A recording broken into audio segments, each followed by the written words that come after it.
Ranked Sooners and the Temple Owls out of the American meeting for just the third time all time here on this beautiful weekend afternoon. Alongside of Sam Acho, I'm Roy Philpott. Marilyn Payne joins us on the sidelines in just 1 minute. And Sam, OU, really the talk of college football this week, fresh off the home victory against the Maize and Blues a week ago. And now John Mateer takes center stage once again. Yeah, if you're trying to tackle John Mateer, make sure to bring a +1 because you're not going to bring him down by yourself. This dude has elite level quickness, elite level speed, yet he's a quarterback. You see him move, you're saying, okay, this guy's got to play a different position, but he can run it. He has great vision off the field, and he's carrying this football team. He does a lot of the carries as well, so the running backs have to step up if they want to have a sustained season success. Yeah, the Washington State transfer led the country in total touchdowns just 1 year ago with 44 overall. He's got some work to do on the road this afternoon. Meanwhile, for Temple, Casey Keeler off to a surprising 2-0 start as quarterback Evan Simon. He's got Big Ten experience and a little cachet. Yeah, Casey Keeler not only brings the cachet, but he brings the culture to this football team. Was at Sam Houston State, won championships there, was at Delaware, was a winner there as well. He has built and instilled confidence into his players. And then Evan Simon, the quarterback who's been there and done that, now he finally has an opportunity to prove that he's the guy. Now he's doing it against a top defense in the SEC. Marilyn Payne has more on the starting quarterback for the Owls. Roy, Evan Simon embodies the belief the Temple Owls have against this number 13 Oklahoma team. He says, why not be confident? I'm the best quarterback I've ever been. I can see defenses the best I've ever seen him, and he's excited to face Brent Venables. He remembers being a sophomore at Rutgers and playing Iowa well. He said, I passed for 300 yards before, and I'm ready to do it again with this team here today. A senior from Mount Joy, Pennsylvania, about 2 hours west of downtown Philadelphia. Temple won the coin toss and elected to receive. Tate Sandell on the playing surface for OU. Tyler Stewart back deep for the Owls. The SEC versus the American. We are underway. And 8 yards deep into the end zone. We will take a look at our Mattress Firm impact players, Sam. Well, we've talked a lot about John Mateer as a runner, but the impact players are about who the guys he's going to be throwing the ball to. Deion Burks has elite level speed as a receiver. Isaiah Satania is a receiver, but look out for him in the return game. On the other side, Temple running back Jay Ducker. He's going to be a key focal point for this offense if they want to have success and sustained drives versus Oklahoma. Temple Owls playing here at home in the cherry uniforms from head to toe. OU in the crimson and cream, the all white on the road, some 1,400 miles from Norman. Handoff along the left side and stacked up. No real estate for Jay Ducker, the transfer from Sam Houston, and Kip Lewis brought him down quickly. Yeah, those two linebackers, we haven't talked about them yet, but Kip Lewis and Kobe McKenzie on the inside, number 10 and 11, they are heat-seeking missiles. They go downhill and downhill fast. They'll be big in this game. Evan Simon said this week, I've been waiting all year for this game. Held a clipboard a year ago in Norman in the first matchup between these two. Had his tight end in the seam, Ryder Cush. And the pass falls incomplete, 3rd and long. Yeah, but maybe a picture, Roy, of what we might see. OU loves to be aggressive. Brent Venables loves to bring pressure. Well, if you get behind some of these pressures, you may find a slight seam in their defense. Owls have combined for nearly 100 points in their first 2 victories this year. Important to get off to a fast start here at home against a top 15 team.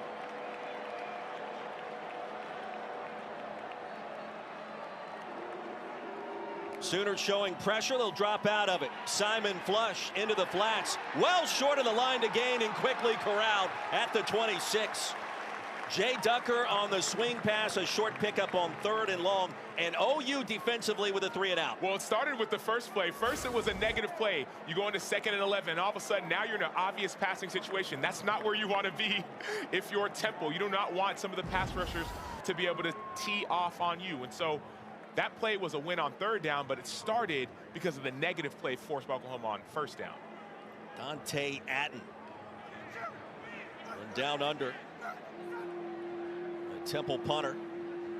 Satania back deep to receive for OU. Casey Keeler feels like his team does have an edge in special teams. We'll see if that's a factor. A good start for the Oklahoma defense. And head coach Brent Venables. Here comes John Mateer 3 touchdowns accounted for a week ago in the home victory against Michigan. And how about 44 total scores last season at Wazoo?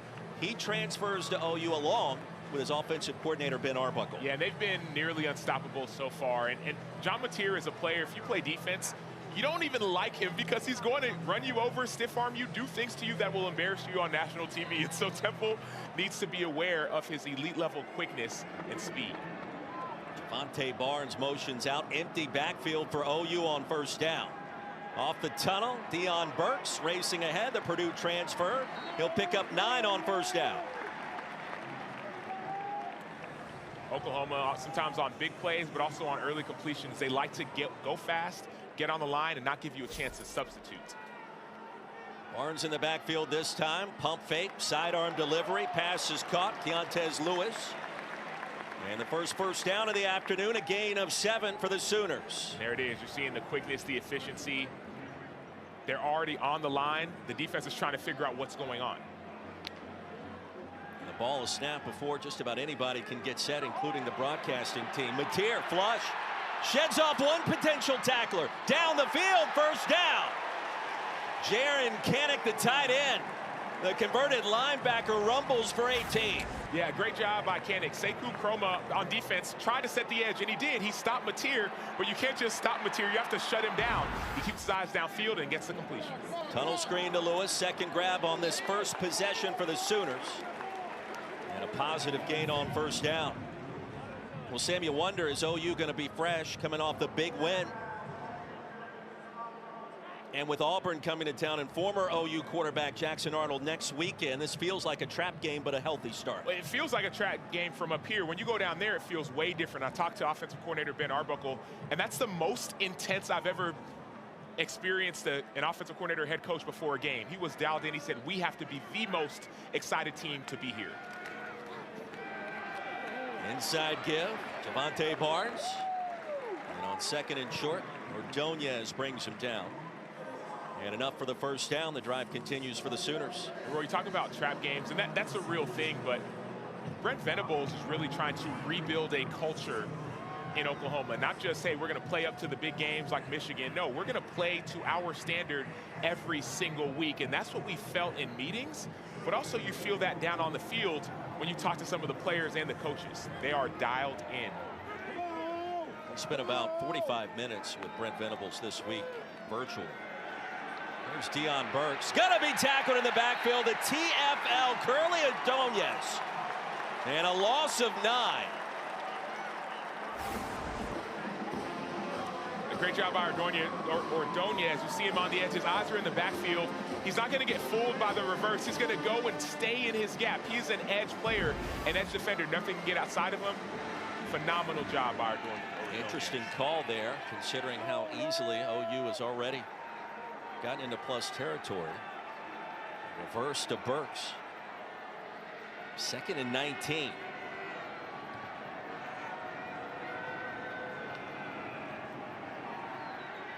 Mateer with time, flings it, incomplete. A little bit of contact across the middle. And trying to spot Satania. Louis Fry right there ready and waiting. 3rd and long. Great job by Fry avoiding the penalty and perfectly timing up that PBU. Pass a little bit behind Satania, but now all of a sudden you've got a situation where you're in fringe field goal range. So I expect Oklahoma not to try and get a first down, but maybe to get 5 to 7 yards to make the field goal easier. Temple defense trying to rise up. First possession of the game for OU.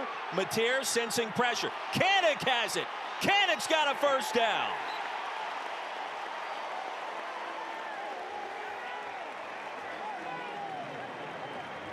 See the pressure from Sultan Badmus on that, but once again, Mateer has patience in the pocket to find his receivers. I mean, patience would be one word. Poise would be another. The backside pressure was there. It almost got home. He sensed it, and the ball's out right away. That's one thing that impresses me, maybe not the most, but it's up there with John Mateer. It's his ability to... ball being spotted. We have an injury on the defense. It's his ability to sit in the pocket and take hits. He's taken a lot of hits so far, and he continues to. London Hall, the injured Temple Owl, as we step. Welcome back to Philadelphia. Fast start for John Mateer and company. You're watching the American Conference on ESPN.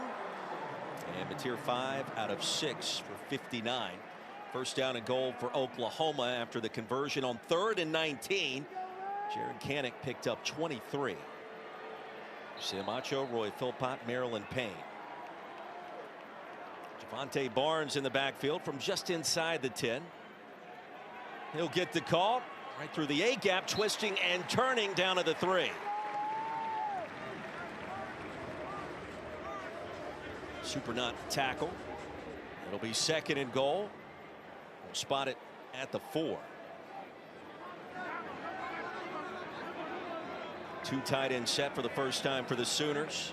It was 51-3 last year in Norman, the season opener for both teams.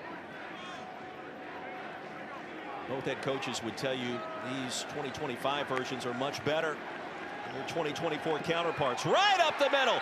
There goes Barnes into the end zone. And Oklahoma strikes first.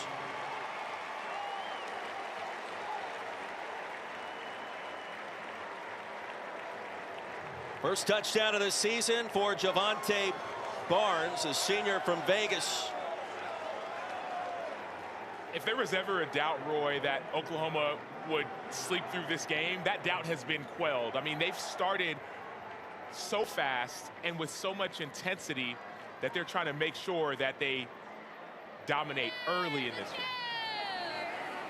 And they'll show Kanak out of the shotgun, what appears to be a 2-point try. Over the right side, now the jump pass, and it's caught! Jacob Ulrich, the punter, with a 2-point conversion, and it's 8-0 OU. Not only was that a 2-point conversion, that was a no-look pass by tight end who's a converted defensive player. We'll start with the running back, start with Javonte Barnes. Great job on the inside zone. But you got your former linebacker, turned tight end, turned quarterback with a no-look pass. Unbelievable job by Oklahoma and this offense.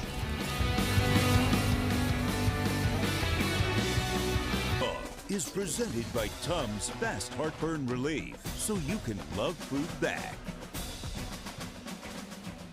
Now the world headquarters for NFL Films, not that far from Philadelphia. Our crew able to take some shots yesterday. And of course, Temple head coach Casey Keeler actually spent a year in between jobs with NFL Films, working with Merrill Hodge, Ron Jaworski, also a year calling games for us at ESPN. He told us yesterday, Sam, it gave him great perspective on how the college game has morphed into the professional ranks, including the zone read. He did some studies on Russell Wilson, how many hits he absorbed with the Seahawks in that zone read game in a regular season. And he said he wasn't hit once, but in the postseason play, that started to change.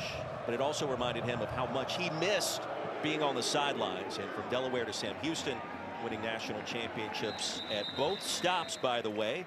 Former Delaware linebacker, he won a D2 national title in 1979 to kind of kickstart his head coaching career. A couple of stops, playoffs in Division III.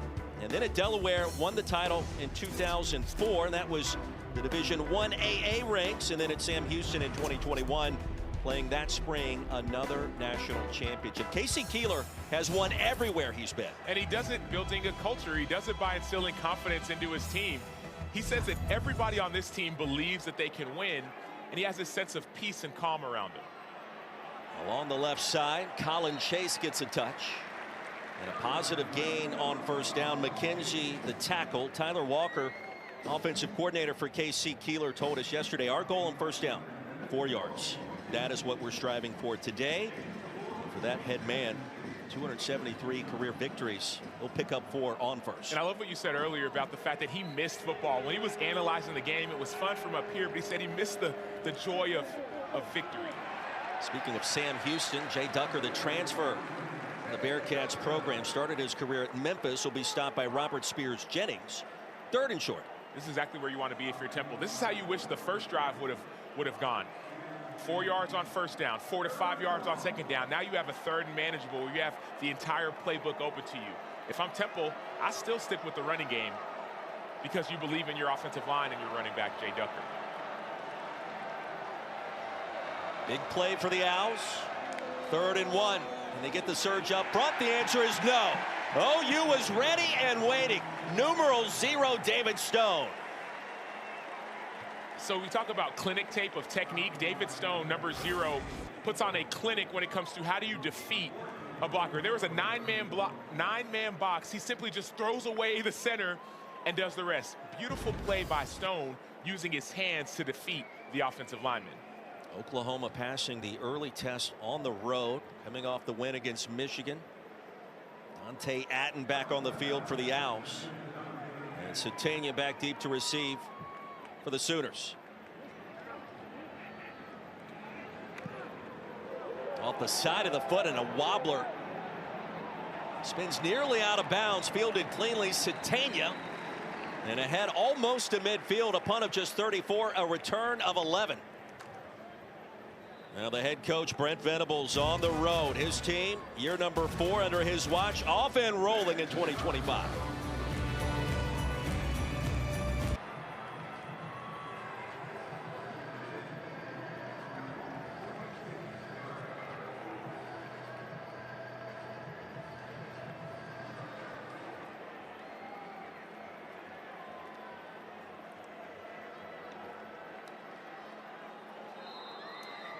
KC, Trevor, good to hear from you guys. A fast start for Michigan at the Big House and a good start for Oklahoma on the road here in Philadelphia. Mateer back to work. Second possession for the Sooners. Zion Kearney will pick up the first down, his first grab of this season. 8 catches a year ago for the sophomore from Fresno, Texas. And you can feel the fear that Temple's defense has for the speed of Oklahoma. They're playing off, they're playing soft, so all these underneath routes are more open. Watching Mateer in person, Sam, our first time to witness some of his magic. He's impressive. The velocity on the delivery, the mobility, the athleticism. And we talked with Ben Arbuckle about John Mateer this week, and he said, you know, he's a football player before he's a quarterback, and that mentality resonates on the field when you see him for the first time. He's a leader. When he transferred to this team, there's stories about him kind of wanting to be in the back and let the guys, you know, do their thing. And they said, no, dude, you are our quarterback. Lead us. And that's what he's done from the beginning. Did they say, nah, dude? Probably so. Checks out. Incomplete. The fastball delivered to Burks. Batted away by Osweke. Yeah, and to your point about Mateer, but there's another piece, Arbuckle too. There's a level of intensity and confidence. And hey, not only do I want to win this guy a Heisman Trophy, but I want to build and instill confidence into the entire team that they didn't have last year. 3rd down and 8 for Mateer. Surveys. Flush. This is where he gets the job done. Kanak has the first down. Jaren Kanak today, already 3 receptions and a 2-point conversion completion. In an 8-0 lead for OU. One thing that you're going to notice about Mateer, there's so much talk about him being a runner, and he is, but when he escapes in the pocket, his eyes are consistently down the field. That's what you continually see, and it shows up on tape. Avery Powell, the injured Temple player. And Oklahoma on the move, the transfer from Missouri State. And if you're just tuning in, the first drive for the Sooners got off to an outstanding start. Full rhythm for John Mateer. On the move, no problem.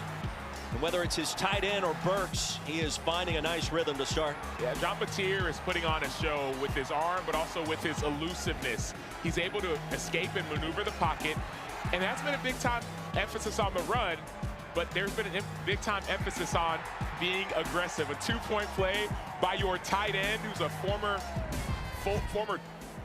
linebacker. They're just really trying to make a statement today. Year 4 for Brent Venables, 24-17 overall, 10 wins 2 years ago. Last season was a struggle, and he admitted to us this week. I mean, in midseason form, we talked to him for 45 minutes. We probably asked him 3 total questions, just waxing poetic.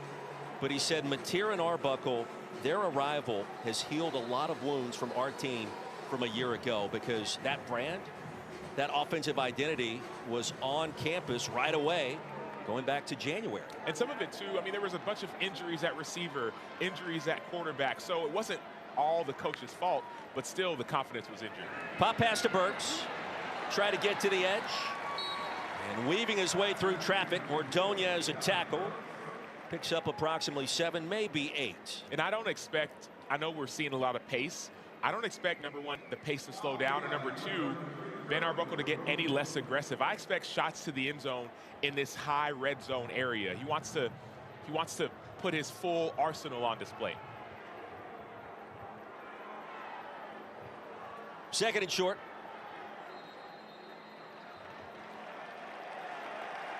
Well, back the Sooners up 5 Wrong yards. Start.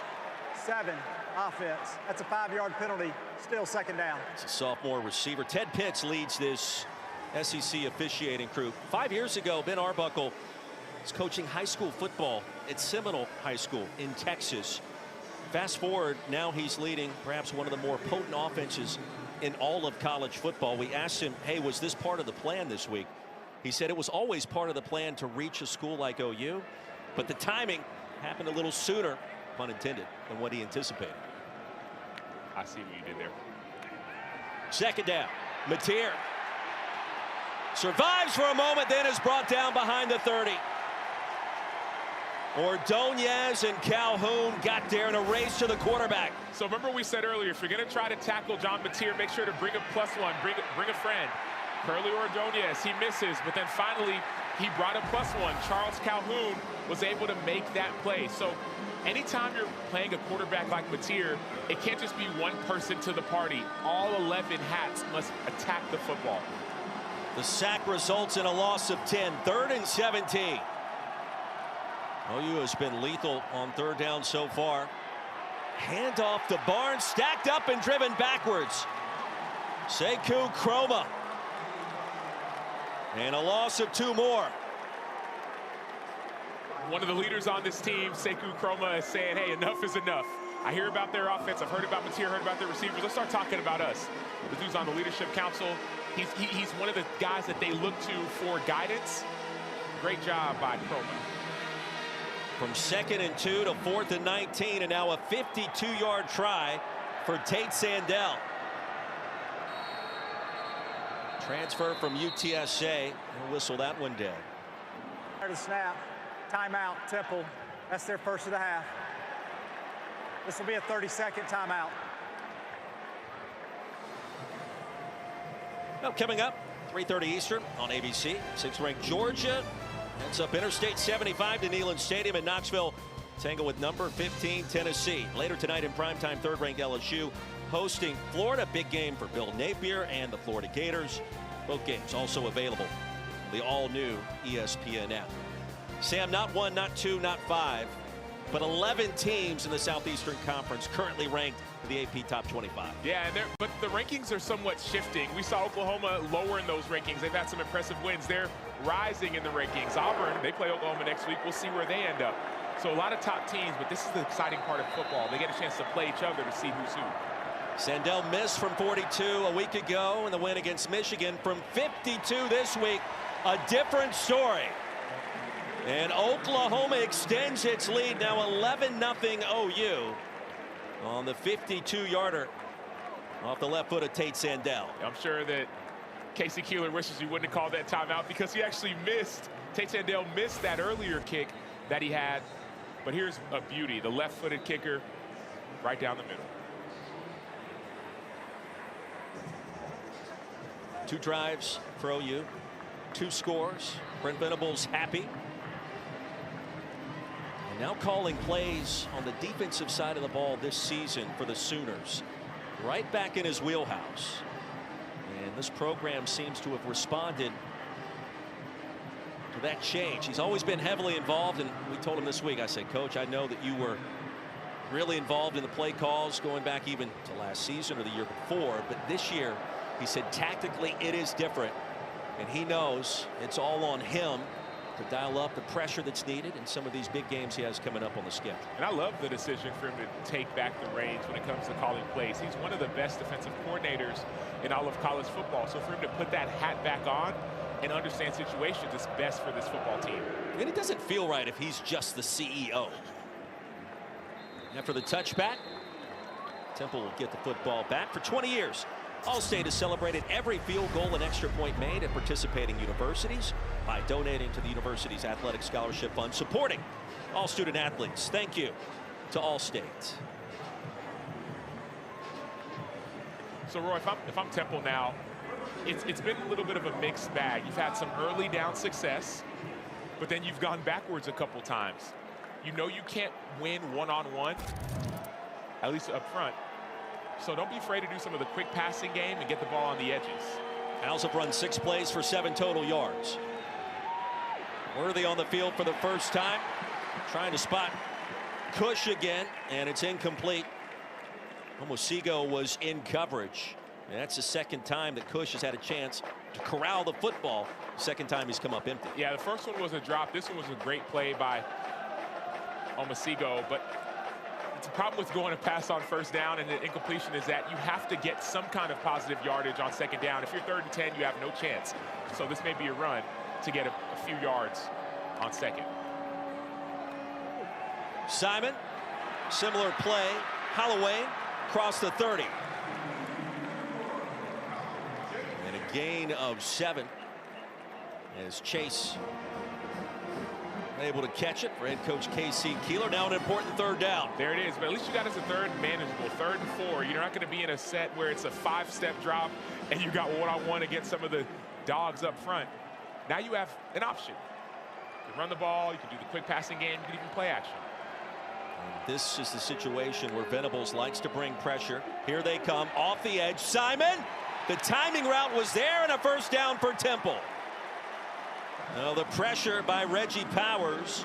It is Holloway this time, a gain of 12. Yeah, great job by Holloway just getting available. Evan Simon knew that he was going to get hit. He knew that pressure was coming. He eases a little bit to his right and gets the ball out just in time. How about Simon staying in the pocket that time, knowing a collision was on the way? Rutgers transfer. He was a part of this program a year ago, decided to stay when K.C. Keeler came on board.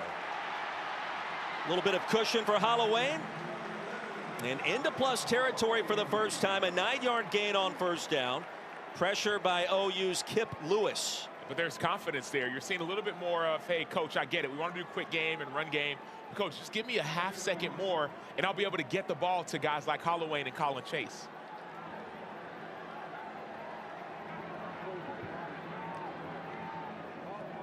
Simon keeps it. And a fastball over the fingertips of Holloway. It'll be 3rd and short. So last time we saw a 3rd and 1 run, it got stuffed. This time it's 3rd and 1. You're in a little bit in the plus territory, so you may think it's 4-down territory. But still, based off of what happened last time, I'm going getting the ball out on the edge, a pass on the edge, or maybe one of those jet sweeps, because the middle of the defense was not very friendly last time around. Colin Chase lines up top of the screen, has some speed. Yet to call the name of JoJo Bermudez, who also is a burner. Passing look on 3rd down. There's the pressure, and down goes Simon. Reggie Powers the 3rd, 13 in crimson and cream. And just when you think you got a little bit of momentum, a little bit of confidence, Reggie Powers and Brent Venables and this defense does the rest. You're going to see Powers lined up right behind the defensive end, and he patiently sees outside and times up that blitz. Great job by Powers, but better job by Brent Venables, showing different styles and schemes of pressures that Evan Simon hasn't seen. Now this Temple offense stuck in neutral to start. Loss of 9 on the play. Couldn't find a way to extend the possession when it was 2nd and 1. End over end at the foot of Atten. And Satania with a fair catch at the 11. Take a look at the Taco Bell Live Más student section. Only one student section can claim the title, Live Más student section of the year. Will take home the trophy this year. Well, after a punt of 47 yards, Sooners 2 possessions, 2 scores. John Mateer. And for those that follow Heisman Trophy odds and the chances of a particular player to make it to New York City, Mateer started to bolt up those lists this week after his performance against Michigan. Not to mention what he was able to do a year ago on the Palouse up at Washington State. One of the more electrifying players in all of college football. Handoff, Blaylock, and nothing doing. We'll check in again with Maryland. After that big sack to keep the Sooners out of the end zone, Cameron Stewart came over to the sideline and yelled at every teammate celebrating to act like they've been here before. Then Casey Keeler, the self-proclaimed CEO and facilitator, came over to coach every position group on the defense into lining up more quickly and paying attention when they need to sub more readily to maintain their freshness against this physical Sooners team. Now, OU and Temple, the Owls, feel like that they have plenty of depth and can go 2 to 3 deep in a lot of positions. They'll use that to their advantage today. Breaking multiple tackles for the Sooners is Satania. Close to another first down. You see them hurrying up to the line of scrimmage again. It's like it's 3rd and short. Oh no, they're saying it's a first down. Move the chains quickly. Mateer, the keeper, will stop this play before it gets started.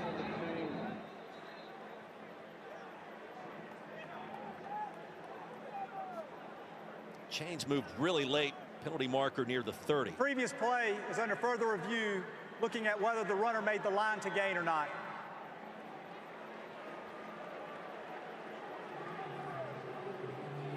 From up here, Roy, it looked like they were a little bit short. So I was surprised when they moved the chains to get the first down. You saw Mateer moving around a little bit, but they looked about a half-yard short. Jim Laborde, our replay official, on site today in collaboration with the SEC Video Center. They'll have a look at what we are looking at. Right now, they have to reach the 27 to move the sticks.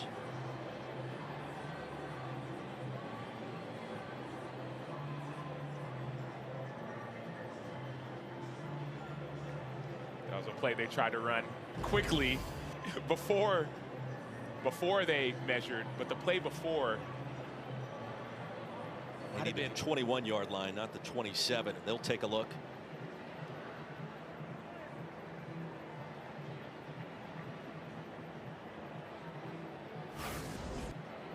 Did talk to this SEC officiating crew today and did have the conversation about all the catch versus non-catch situations. Review, the runner was short of the line to gain. It'll be 3rd down. So 3rd down and short, but just made the simple comment. Common sense approach to catch versus no catch with all the controversy through the first 2 weeks of the season. Every year it feels like there's something new. They took it into consideration. 3rd and 1. Now, Mateer certainly an option on the ground. We asked Ben Arbuckle this week, do you coach him? Do you rep making sure that he slides down onto the turf? Was able to escape out of bounds? He said yes, all the time. That's a conversation because Mateer's health is priority number 1 for this team in 2025. But he also said, I trust him. I trust him to know when to get out of bounds, when to slide, but when to make a football play and run somebody over. Quarterback power. Mateer planted his foot in the ground, jumped across the line to gain. Super not able to tackle him. Let's see where this spot is. First down. Yeah, there are certain situations as a quarterback, especially a guy like Mateer, where you take a lot of hits, right? A guy like Josh Allen, you take a lot of hits. Sometimes you got to slide and protect yourself, but other times, critical situations, get the first down.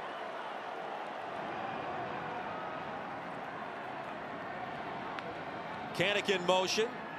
Play action, sidearm toss, and grabbed inbounds by Keontez Lewis.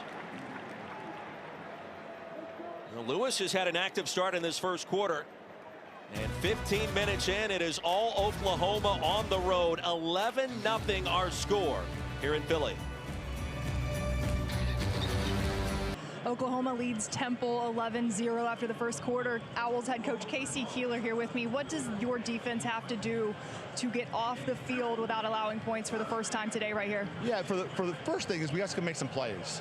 You know, it's a game of making plays. And I think the moment got a little bit big for us, and we panicked a little bit. So they're a good football team. I told them, like, listen, settle in. Don't worry about celebrating every snap. Let's worry about playing football. And so hopefully we're settled in now and we can get back in this thing. Thank you. All right, thank you.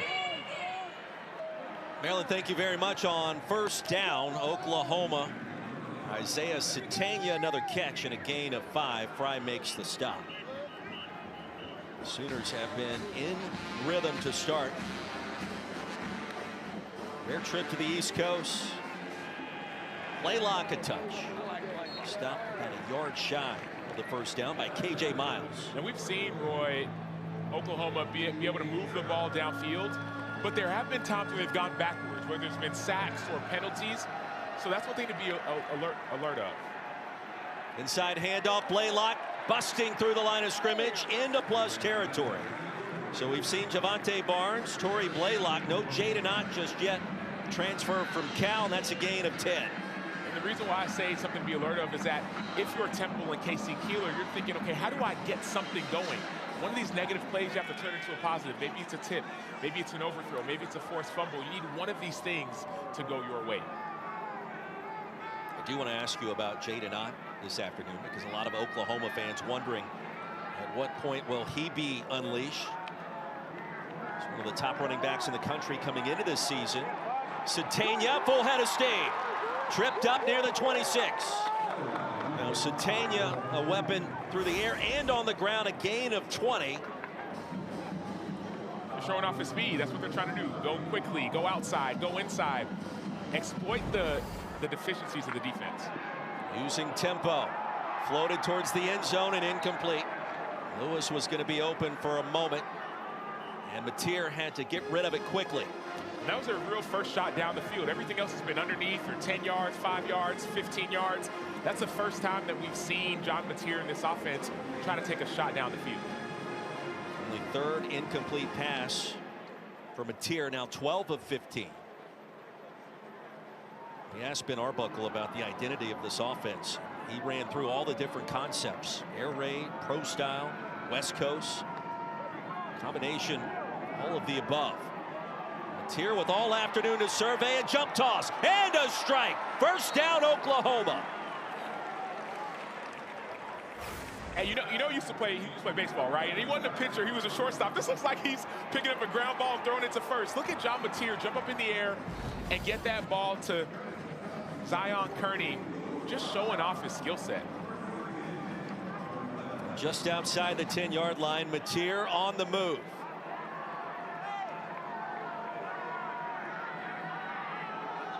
Blaylock, the freshman running back from Humboldt, Texas, will get the touch over the left side and plows his way to the 6. Ante Pollard chopped him down.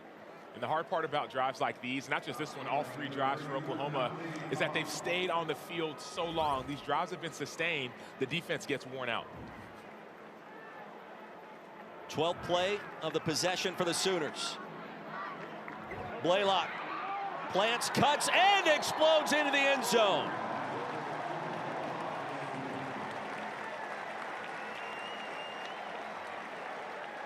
Second touchdown of the season for the true freshman. And it's 17-0 Oklahoma. Talk about having an identity, Roy. Physical. These running backs, they're showing it off. Whether it has been Barnes or Blaylock.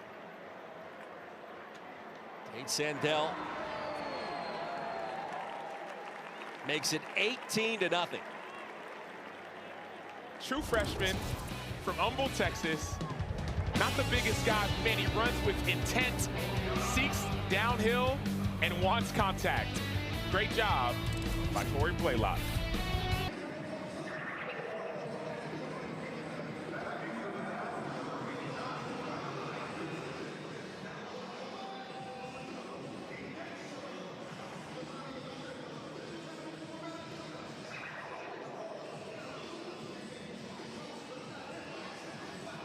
Casey, thank you very much. Back here in Philadelphia, 18-0 Oklahoma leading Temple in this battle of undefeated teams. Still early in this season. OU has not missed a beat, picking up right where it left off for the home win against Michigan. Game day was on campus last weekend. What a scene, what an atmosphere. And the same cards were played a year ago. Tennessee came to town. Game day was there. Sooners didn't play well, didn't show up. They certainly did a week ago. And the idea of a trap game today, he stepped out of bounds. He stepped out at the 1-yard line. And a microcosm of this start for Temple today. The rule on the field is the returner received the ball before stepping out of bounds. 1st and 10. It was Tyler Stewart, Sam. Yeah, Tyler Stewart has to have just a little bit more awareness. If you know you're that close to the sideline, get that foot out of bounds first. Let's say intentionally you want it to be a kickoff out of bounds. You could do that, but Tyler Stewart didn't know how close he was. So instead, he receives the ball, then he steps out of bounds, and by that time it's too late. Temple ball at the 1-yard line. And that may be a little-known rule. You can do that with the foot out of bounds on a clean grab.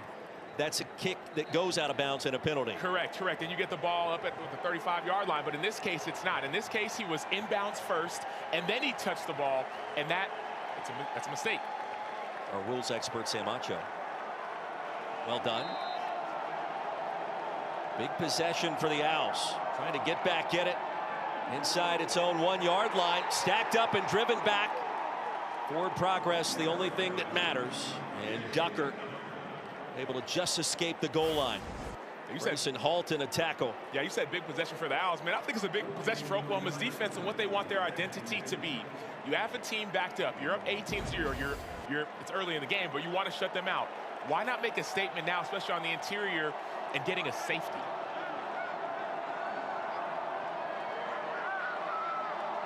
See all the offensive linemen, forehands in the dirt. Simon straight ahead.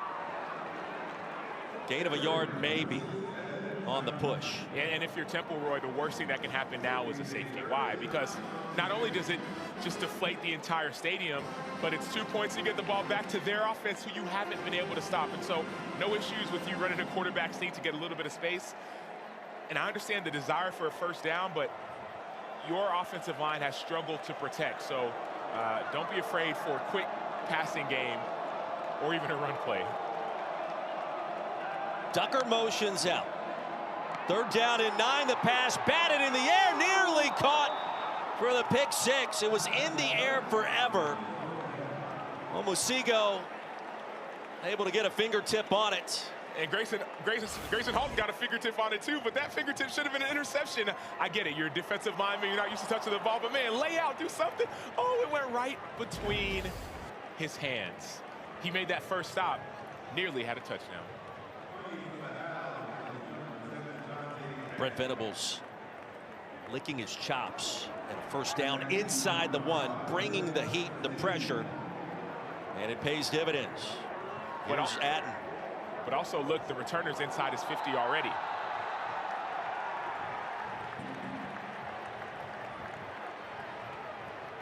Or you jumped across the line of scrimmage. There was movement. Offside defense in the neutral zone, causing the offense to react. It's a 5-yard penalty, still 4th down.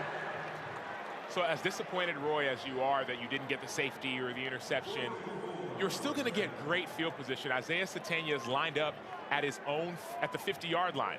So by the time he returns this ball and say he gets 10 yards, you're already in field goal range. 3rd 3 and out forced by this Oklahoma defense, and a full-length snap to Atten.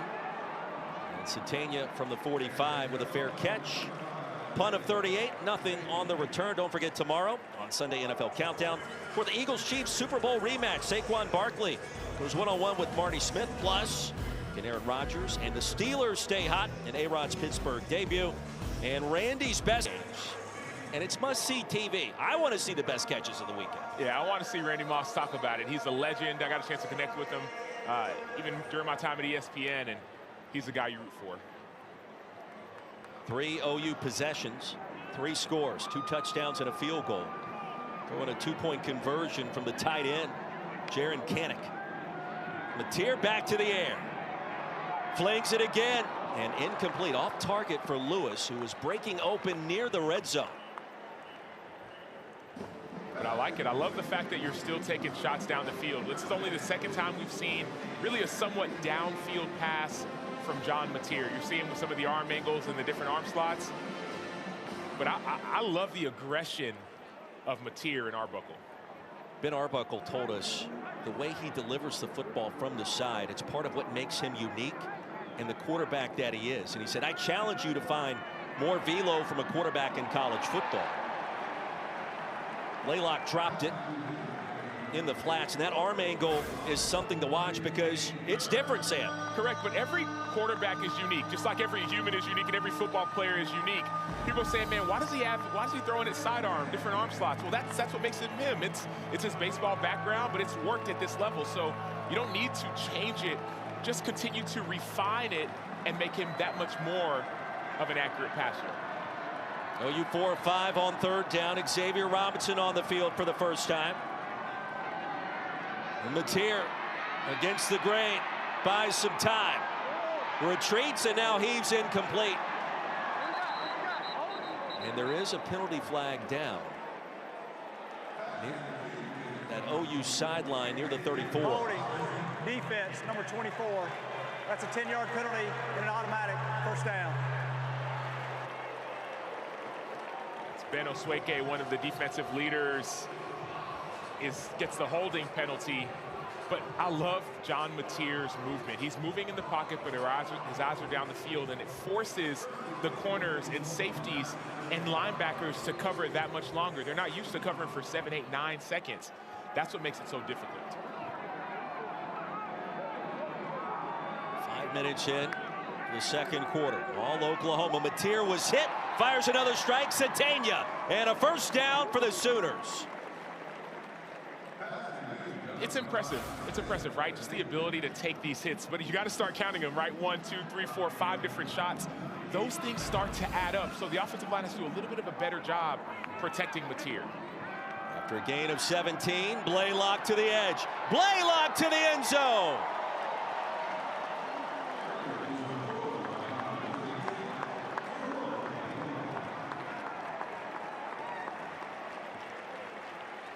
The Sooners putting on an offensive clinic in Philadelphia.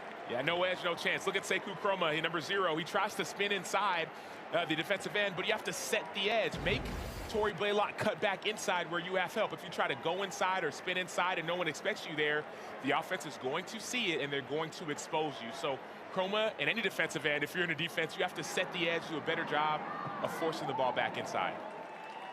Sooners with 3 rushing touchdowns to start, and the lead at 25, 10 minutes to go.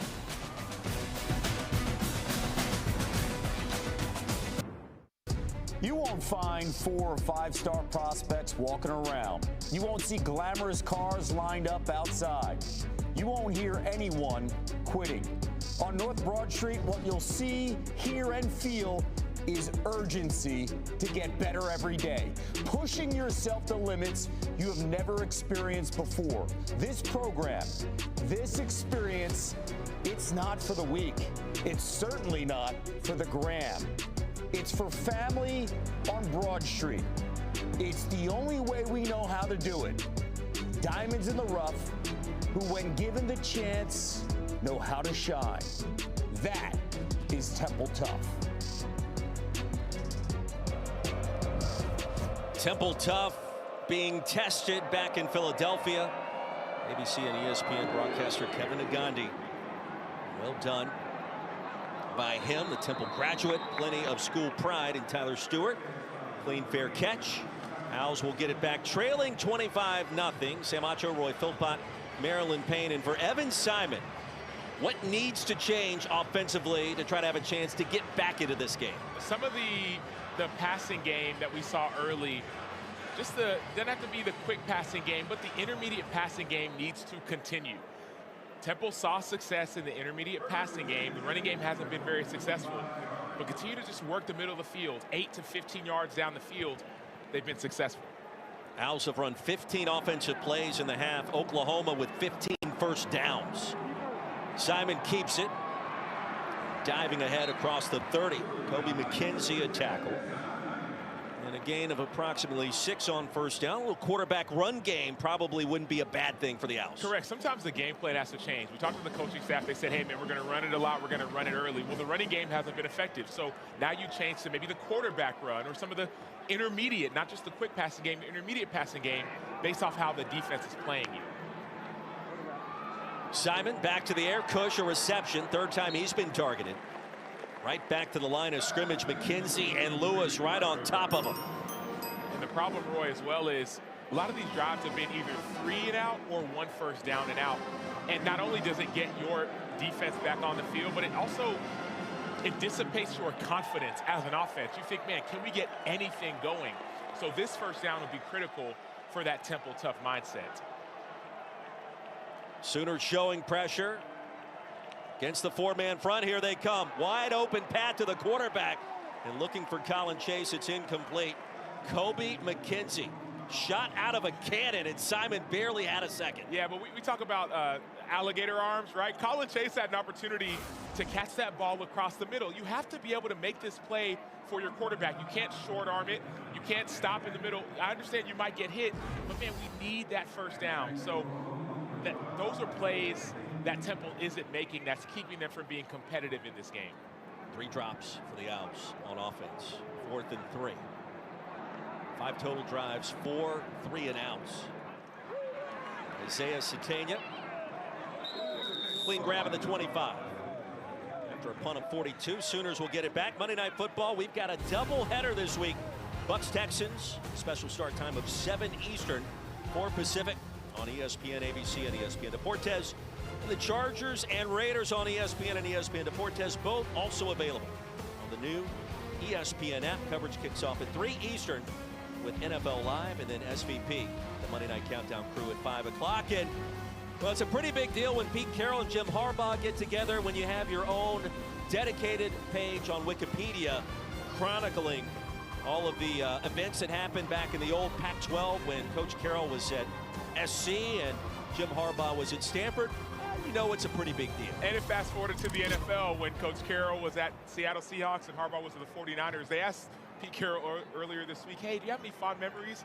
And he said, no, I have none. No fond memories of Jim Harbaugh. Nobody has it better. Jim Harbaugh and his Chargers on the slant to Burks. Gain of 20. Pitch and catch right now, so easy for Mr. Mateer. And the reason why is that this Temple defense, they understand the speed of Oklahoma. So they're playing a little bit off, you could even say soft, so that they don't get beat over top. Oklahoma says, okay, I get it. You don't want us to take shots over the top. We'll just go 5, 10, 15 yards and catch and run. So there needs to be, it's like you're stuck between a rock and a hard place. If you start to pressure, you get beat over your head. If you stay off, they're going to keep on winning underneath.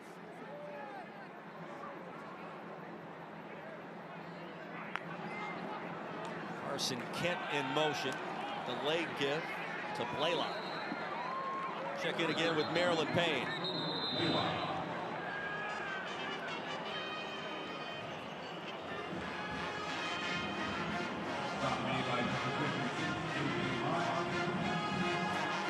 John Mateer's sideline demeanor, Roy, is as easygoing as his demeanor on the field is. OC Ben Arbuckle described their exchanges as just being checking that we're doing everything right, and it's exactly that. They look at one another, look at the iPad, nod. Look at one another, look at the iPad, nod, and keep it going. You think about the quarterback room up in Washington State a couple of years ago. That sidearm delivery was batted down by Chroma. You had Cam Ward, the future #1 overall draft pick this past year's NFL draft, and then Mateer backing him up. Ben Arbuckle said this week, you know, he's not Cam Ward, not just yet, but he's not far off. Yeah, he said he's close, and I got a chance to talk with Cam Ward's dad earlier in the week, and he said, man, Ben Arbuckle convinced Cam Ward to come back to Washington State for that second year. There was a level of confidence, level of trust, and yes, we heard that Mateer is not Cam Ward, but he said, man, he is close. Third down so far. OU's been pretty much unstoppable. Sooners need 9 here. Mateer heaves it. Incomplete. Batted away at the last minute by London Hall. So one thing we did hear from Temple, we said, hey, what's the plan to try to slow down this offense? He said, man, Mateer may put the ball in harm's way. He said tips and overthrows will happen, but when those happen, you have to be able to convert. So great job by London Hall with the tip, but plays like that, they have to start rolling your way and bouncing your way if you want to get that confidence going again. So Jacob Ulrich was injured last week. Was not the starting punter. We saw him on the field. He caught a 2-point conversion earlier today, but Grayson Miller handle the kicking chores here. Off the side of the foot, and that'll be whistled dead near the 16. A punt of 38. Temple gets it back in desperate need of some points here in Philadelphia after this.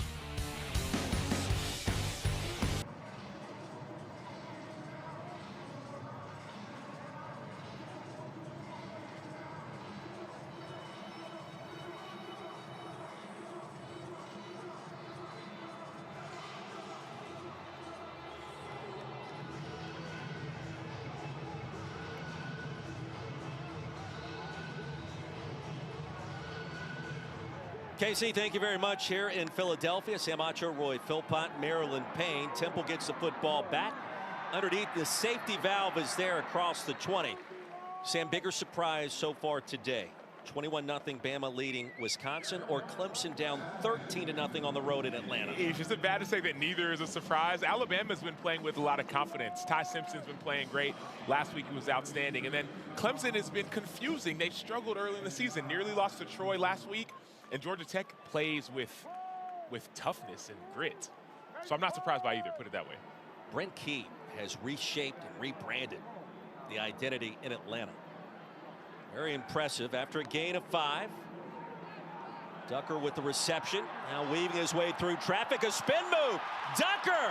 And the first big play of the afternoon for Temple on offense. Yeah, we've been waiting for him to make an impact, and Kobe McKenzie actually is going to miss this tackle, but Jay Ducker doesn't care. You made an impact in the passing game, but now you have to be able to make one thing happen, make one guy miss, and then get a couple extra yards to put some confidence into this offense.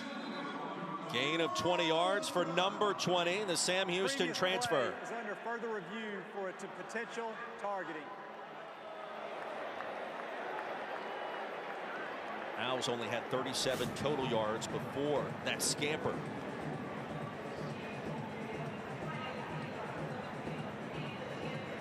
Casey Keeler would love for 15 more yards to be added to that run by Jay Ducker. Correct. And in this scenario, you know, there's two types of targeting. One is when there's a defensive player, which Jay Ducker is not. There's another one that's targeting with the crown of the helmet. That's when you lower your head and you lead with the crown of your helmet. And it looks like in this case, number 1, Jaden Hardy does just that. He lowers his head and he leads with the crown of his helmet. That's that very top point of your helmet and in the 6 inches around it. So this is what people are trying to take out of the game. Hits like that. Now it's not a vicious hit, but that type of technique is dangerous. So if you ask me, that looks like a targeting with the crown of the helmet. The hit, though, may not be vicious enough for it to be called. So it is a booth-initiated review. Jim Laborde, our replay official. We mentioned it earlier, collaboration with the SEC Video Center. They are looking at the same footage that we are. Question is, forcible contact. Correct. Is there forcible contact? And mind you, you're seeing it right here. Either forcible contact to the head and neck area of a defensive player or any forcible hit by the helmet crown. We saw the crown of the helmet by Jaden Hardy. The question is this a forcible hit? Right, is Ducker spinning because of the hit or is it because of getting tackled? That's the question that we need to answer. After further review, the ruling on the field of no targeting is upheld. Be first down. Correct. So what the referees determined was that, yes, he led with the crown of his helmet, but it was not a forcible hit, so they could not confirm that there was targeting. So the call is, the terms they use now, instead of stands or is overturned, they say it's upheld. Gain of 20. No penalty at the end. Just the second first down for Temple in this game. Simon in the seam, pass is caught, and another big gain for the Owls.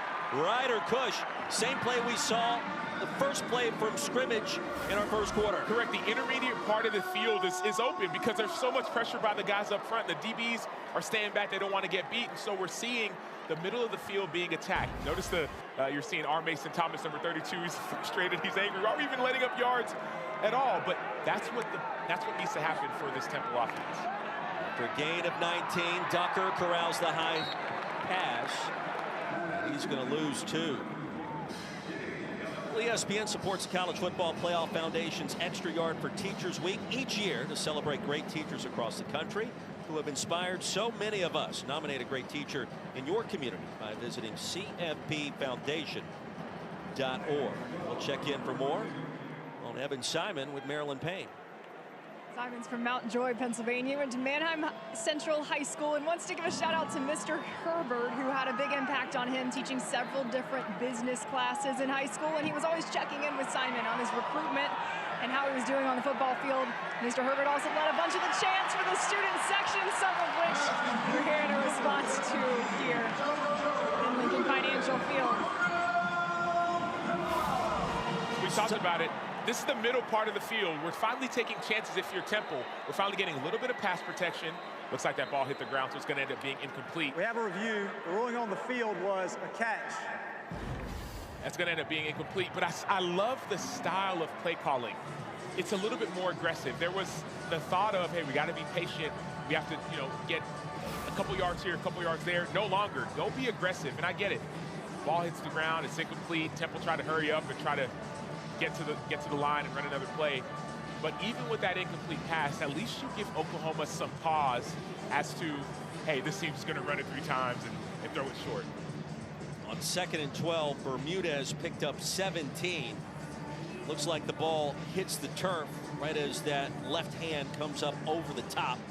The ruling on the field was a catch. What do you see there? It hit the ground. That's obvious. That's clear and obvious to me. If I'm wrong on this, then take me. I'll say my referee career will be over, but I don't want a career in being a referee. But that's clear and obvious. The ball hit the ground, so that's going to be incomplete. I did talk to one of the referees, the field judges, down on the field before. He said he likes his job. After further review, the pass was incomplete. It'll be 3rd down. So I guess I still have a career in being a referee one day in in retirement. Clear and obvious, 3rd down and 12. Temple back-to-back plays, 20 and 19 yards. That was more than what it had combined for total offense before. The entirety of this game now 3rd and 12, and let's see what Evan Simon kind of tricks he has up his sleeve. Well, let me tell you what I hope. I hope that they do a 7-man protection, meaning you have your 5 offensive linemen, you keep your tight end in the block and your running back so that your receivers can have time to get down the field. You see all these guys up for Oklahoma, some of them are going to drop out. Sooners showing pressure. It's a spot Brent Venables loves to bring the blitz. Here it comes. There it goes. Simon is belted. And the sack by Boganowski. So we talked about 7-man pressure. Oklahoma brought 8. You bring one more than the offense has to defend. You saw 2 guys drop out, but everyone else stayed in their blitz. 1, 2, 3, 4, 5, 6, 7. The 8th one got there. Sophomore from Junction City, Kansas, Michael Boganowski. First tackle behind the line of scrimmage this year. It's a big one, a loss of 7. And that is the DNA of one Brent Venables on 3rd and long. Buyer beware for an opposing quarterback. 6th punt of this half for the Owls. And whistle dead at the 9. Well, a number of big stories circulating on social media this week in regards to this game. One of those stories, Pride of Oklahoma Marching Band not making the trek over here to Philadelphia. They're going to be at all the SEC road games this year. And so, what did OU do? They hired one of the rival bands here in the Philadelphia area, the St. Joe's Band. playing a little Boomer Sooner as we go through this afternoon. I hope these band members are getting paid, you know, NIL or something, because, man, I wanted to see the pride of Oklahoma, the joy, the pageantry. But shout out to St. Joseph's, and once again, I hope they're getting a healthy revenue share. Do miss the Schooner here. You love seeing that around. The band's blaring Boomer Sooner. It's fantastic. It's one of the great anthems in all of college football. Big game next week when Auburn comes to town. Mateer back on the field here through traffic. And a hard hit. It was ripped away. It was ripped away and intercepted. Ty Davis. Lewis remains down on the turf. Davis laid the lumber, ripped away the pigskin in the process. Ruling on the field is an interception. Injury timeout.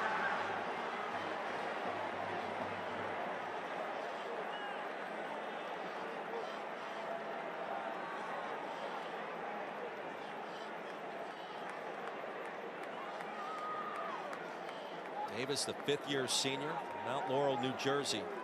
The leader of this group, according to defensive coordinator Brian L. Smith.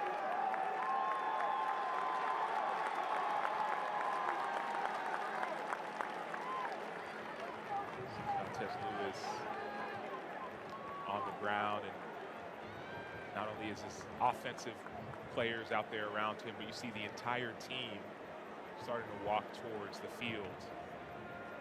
It speaks to not only his leadership, but the impact that he's had on this team, that he's having so far this season.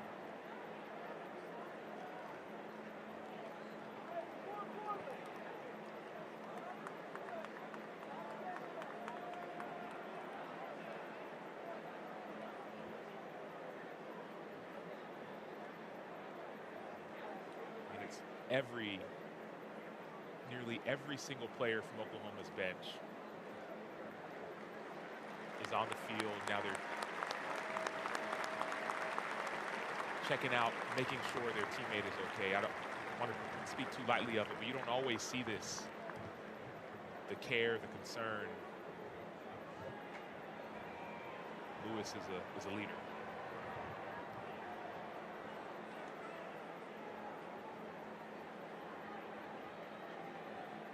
Fifth-year senior out of East St. Louis, Illinois. Nearly up, albeit slowly.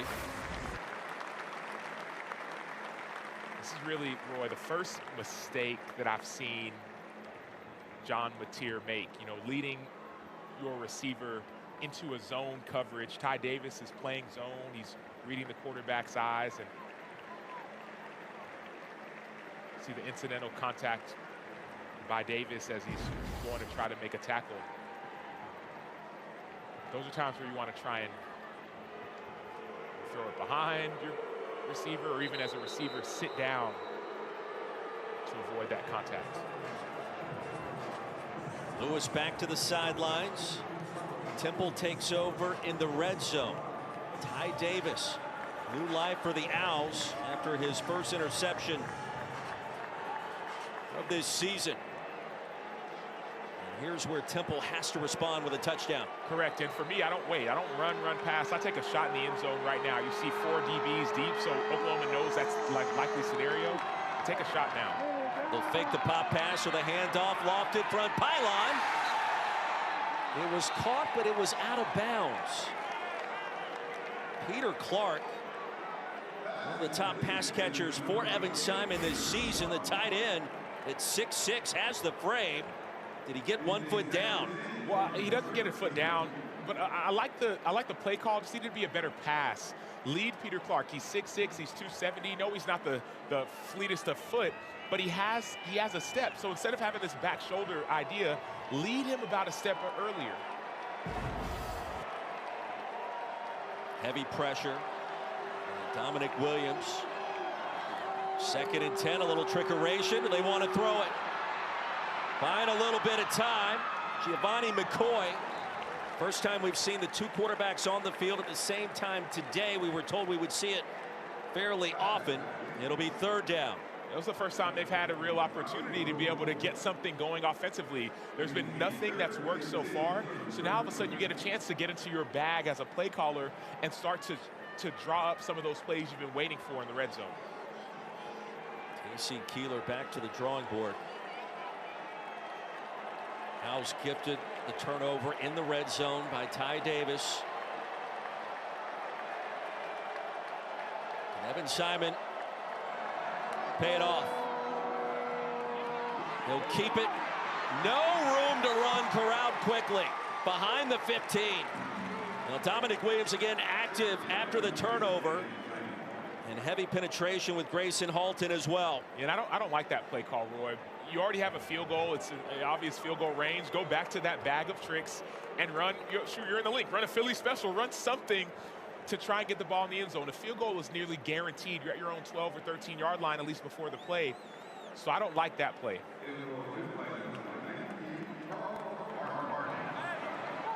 Here's Carl Harden. 4th and 13, a 34-yard attempt from just inside that left hash. And Harden's able to sneak it through. First points the first half Oklahoma has given up this season. But Temple on the board and within 3 scores at 25-3. Correct. And if you're Temple, it's great that there are points on the board, but man, you got to be frustrated. You get a critical turnover in the low red zone. You have 3 opportunities to get the ball in the end zone. You don't make them count. So the fact that you have points here, it's good, but you start to wonder, will it be enough field goals versus this high-powered Oklahoma offense? 25-3, and Peter Clark had a chance on that pass floated towards the front pylon, and Simon with that heavy pressure. Yeah, and if you just lead him a little bit.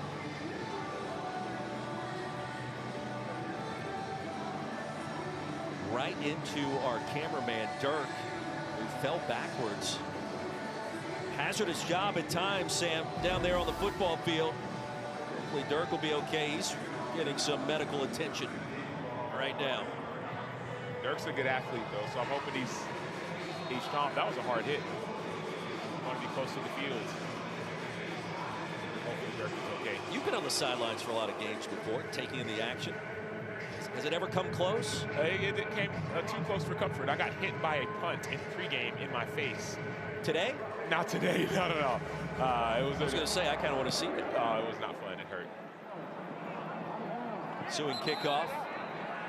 Out of bounds. And Oklahoma outstanding field position after the infraction. So take a look at this week's college football rankings. The ball be placed on the 35-yard line. First down. Brought to you by Allstate. And only one team in action thus far. Oregon on the road. That 9 a.m. Pacific time kick in Evanston. Off and running with a 17-0 lead. What else interests you here? Man, number 5, Miami versus South Florida. South Florida beat Boise week 1. They beat Florida last week, and they are playing with their quarterback Byron Brown an impressive style of football. Miami, though, Carson Beck and their defense have been great, but that's the matchup I've got my eye on. It's Miami playing Southern Florida. Who's the true team in Florida? Alex Golesh, the head coach for the Bulls, and they win that game. You look at the rest of their schedule and what they've already gone through, the gauntlet against the Gators, Boise State, and Miami. Very well positioned to reach the college football playoff. Blaylock will be stopped by Ordonez. Nominal pickup on first down. Critical opportunity for Temple. If Oklahoma scores here, they get the ball back to start the second half. If you keep them out of the end zone and maybe you get 3 points, now you have confidence going into halftime. Burks in motion, 2nd and 10. Mateer to the edge. Mateer with a first down. Well, the power, the speed of John Mateer, the vision that time, extending this Oklahoma drive. And I like the decision that time. Notice, most often he's looking down the field. This time, when he decided he was going to run, he tucked his head down, put the ball, 5 points of pressure, and got the first down. 2-minute timeout. After a gain of 15, the 2-minute timeout as we step aside.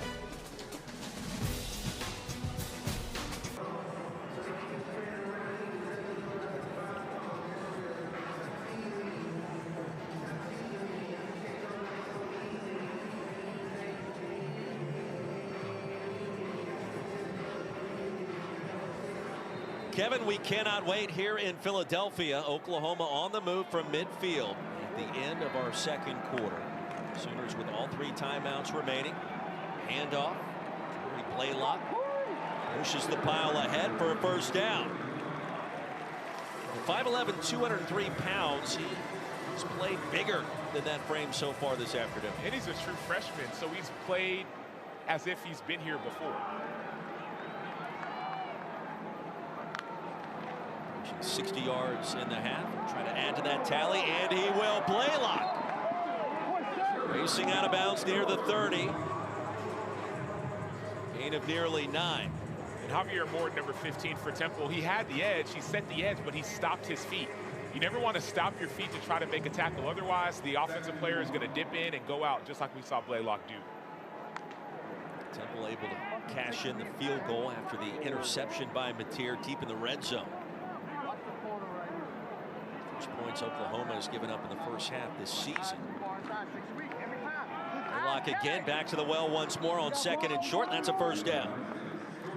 And I like the patience in which Ben Arbuckle is calling this possession.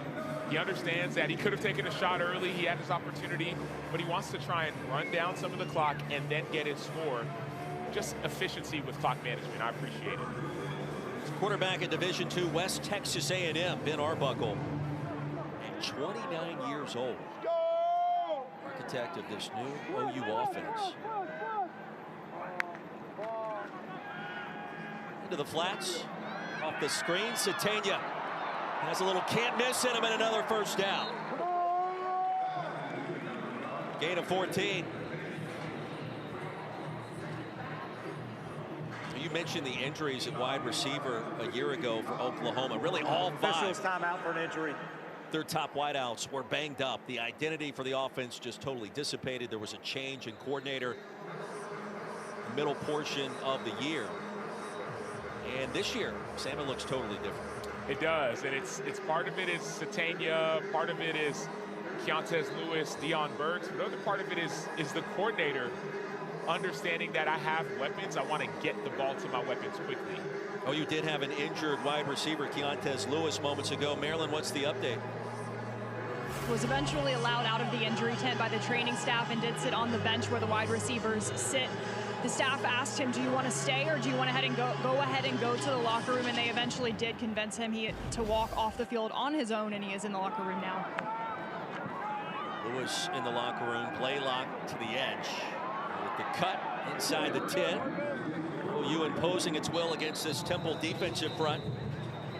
Morton a tackle with 43 seconds remaining in the half. Timeout is called. Timeout, Oklahoma. The first of the half, be 30 seconds in length. What were your impressions, our conversations with Ben Arbuckle? Obviously very young, 5 years removed from coaching at Seminole High School in Texas. He's made his mark on college football early in his career. Well, I was impressed more than anything by my interaction with him in person, right? You got to be in person to really get a good feel for people. On Zoom, it was fine, but in person, on the field, before the game, he had such a level of intensity to him. I mean, he was acting as if he was a 30-point underdog. He does not want the level of play to dip at all, no matter who the opponent is. And that intensity stood out to me more than anything. And we asked him a number of questions about how he's gotten to this point, and also about his quarterback, John Mateer, whose numbers impressive again. And he said the big thing about John is in the locker room, he's got the ability to connect with anybody on this team, on this roster. That's a difference maker, especially in crunch time or when facing adversity. Devontae Barnes on the field again, a pistol look. He'll try to roll out Mateer. He'll get rid of it as he was tumbling down. And Ty Davis, who's been active in these last couple of minutes. Incomplete pass. Number 86 was in the area. So we'll say Carson Kent was around, no intentional grounding. Yeah, but going back to my impressions of Mateer, it wasn't only that, but there was this opportunity the coach told us about where there was a voluntary workout. And not enough people showed up to the voluntary workout. And John Mateer, the guy you see on your screen, sent out a group text and said, I need everybody here. The next day, they all showed up. So that leadership permeates to the season. Bunch look bottom of the screen with 4 OU wideouts on 3rd down. Less than 40 seconds to go. Quarterback draw, Mateer.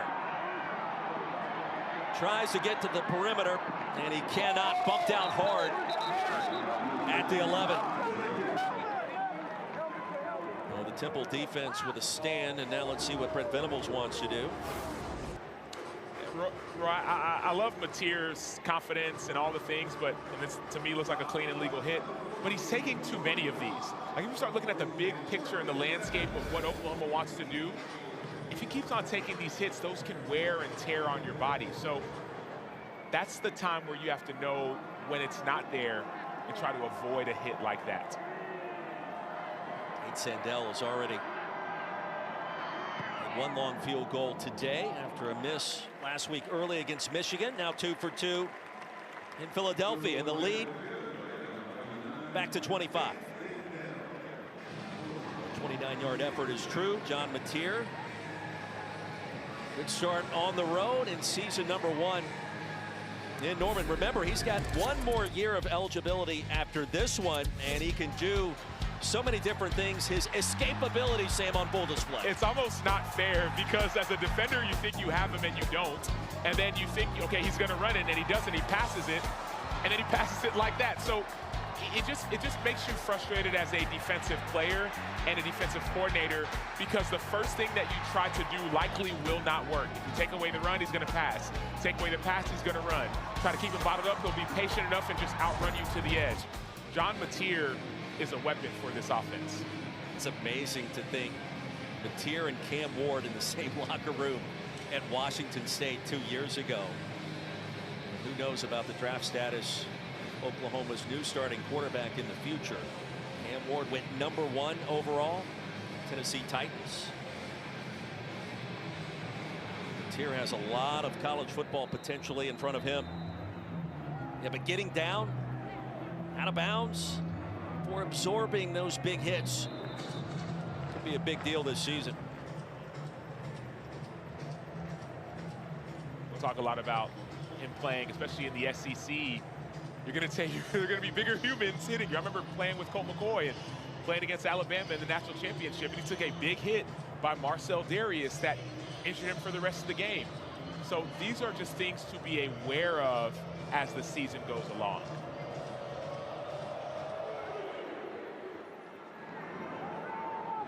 Tyler Stewart from the 3. And dragged down from behind, the lasso tackle by Fry. Coming up, 3:30 Eastern today on ABC. Number 6 Georgia heads up north to Neyland Stadium in Knoxville.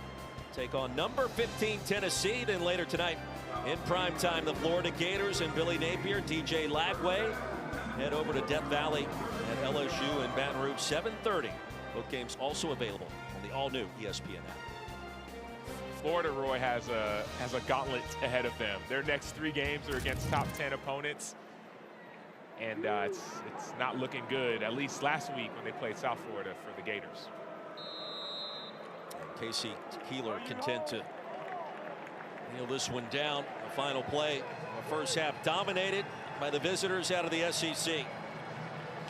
28-3 our halftime score, and OU gets the football to start the second half. Send you to the Voya halftime report right now with Kevin Connors and Trevor Manich. Gentlemen.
Here at the Link, 2 quarters in the books. It is all Oklahoma. The Sooners trying to improve to 3-0 on this young season, leading Temple 28-3. Take a look at our first half stats brought to you by Tums, John Mateer, Tory Blaylock. Pick your poison. Oklahoma efficient on O. And I love the physicality of Tory Blaylock. There's a certain type of DNA that OU wants to have, and they're putting that on display. They call it OU DNA on social media. And that DNA has translated into a top 15 ranking as the Sooners get set to receive our second half kickoff.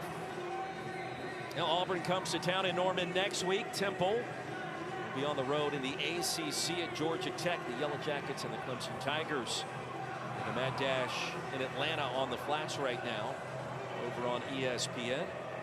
Great week 3 of college football underway, and you know the upsets are coming, but so far here in Philly that has not been the case. Sam Acho, Roy Philpott, Marilyn Payne, so glad you could join us today. Look, Oklahoma, they put the clamps down on defense. The offense has been efficient. Everything rolling in the right direction. And I love that there's been no lull from this Oklahoma team. Offensively, they've been extremely efficient. Defensively has been dominant, and special teams has been effective as well. So that's what you want to see if you want to be championship caliber. Brent Venables wanting to be championship caliber this season and expecting to be in that conversation in the college football playoff come November. A team that struggled to find its way last year, dealing with injuries, now a new identity with a quarterback and an offensive coordinator. Isaiah Satania continues his good work. Leading receiver so far for OU, an 8-yard gain and his 6th catch of the game. They're still going with that quick hurry-up tempo. There's a certain mindset you have as an offense to keep pressure on defenses, no matter what the score is. So I love that mindset on display. Blaylock, freshman from the Lone Star State on second and short, picks up a yard. Chroma tackle. Be 3rd down and 1. And we were talking about not necessarily just Tory Blaylock, but even this Oklahoma running game. I spoke with one of the people associated with the team. They talked about DeMarco Murray and his style of coaching and how you saw him right there on your screen, how he wants his backs to be physical. They said he's one of the toughest coaches you could ever imagine. So that's why you see this physicality from all these running backs that are on the field for Oklahoma. On 3rd down, quarterback keeper, and Mateer is spun down backwards. Cameron Stewart, first time we've called his name today, and arguably the best player on this Temple defense. Him and Chroma able to get it done. Cameron Stewart is a guy whose name we need to hear more if this Temple team wants to stay in this game. He's 6'5", 250 from Governor Mifflin High School, but man, he is a dominant football player. We haven't got a chance to see it just yet. We got a chance to see it right now. Grayson Miller, Oklahoma punter again today. Back on the field, JoJo Bermudez, the speedster, back deep. Delaware transfer for Temple. Fair catch made at the 15 after a punt of 52. Moments ago, Marilyn Payne caught up with OU head coach Brent Venables. How do you assess overall the offensive production that you guys have put out there in the first half? Yeah, again, we've scored 6 possessions. You know, my favorite part of the game there was after the turnover, the defensive response knocked them back 7 yards, held them to a field goal. They could have gave them a little bit of hope going into half, and then the offense after the turnover going back and get the ball, 10-play, 63-yard drive for kick it in for the field goal. So a really good, you know, moment for our guys about refusing to flinch and complimenting each other there. Thanks for the time. Appreciate it. Maryland, thank you. OU defensively, Sam, has given up 63 total yards in this game. And make it 62 because that was for a 1-yard loss. There's nothing inside available for Temple. Their only chance and opportunity is some of the intermediate passing game and then to block everything up. 6- and 7-man protection, tight end and running back block to give your quarterback Evan Simon a little bit more time. Good math by you on the fly. St. Mark School of Texas, baby. 2nd down and 11 after the TFL. Williams will get in the backfield that time. Simon under pressure, throws it into the turf here at the Link.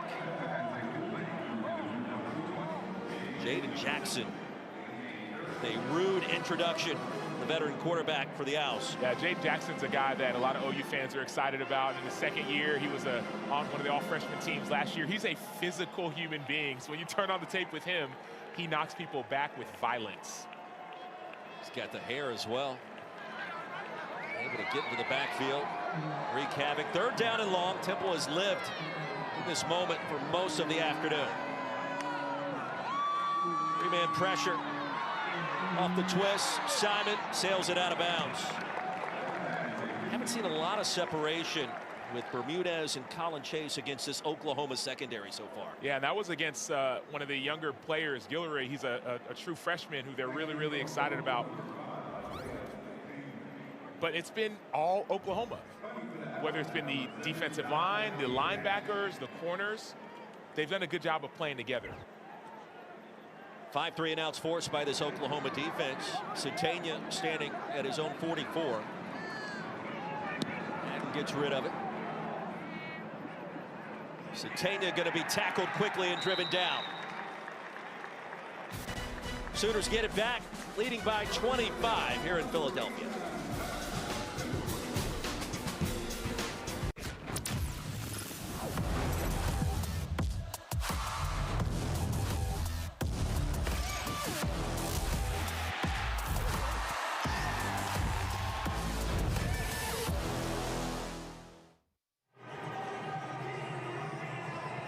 Back here at the link, 28-3, Oklahoma leading Temple. Sam Acho, Roy Philpott, Marilyn Payne. So glad you could join us this afternoon. It is a Chamber of Commerce weekend in Philadelphia. Even the Phillies finding ways to come back and win games as they've done all season. Mateer on the field behind Satania. The coverage by Avery Powell. You ever been to a baseball game here? I have not. I have not. They get into it. Kyle Schwarber, will bat lead off, maybe second in the batting order. Hits like 250, but bombs in like 55 home runs this season. I couldn't imagine just the excitement being a Phillies fan and going to play. It'd be unbelievable. Right across the street at the bank here from the link. Great sports town. Mateer all afternoon to survey and incomplete. Carson Kent was open. And Mateer sent it too high. And that'd be a time where you want to change the speed and the trajectory of your throw. You're seeing a lot of fastballs. Do a little changeup, right? Get that one over the outstretched defender and then land it right in the bucket.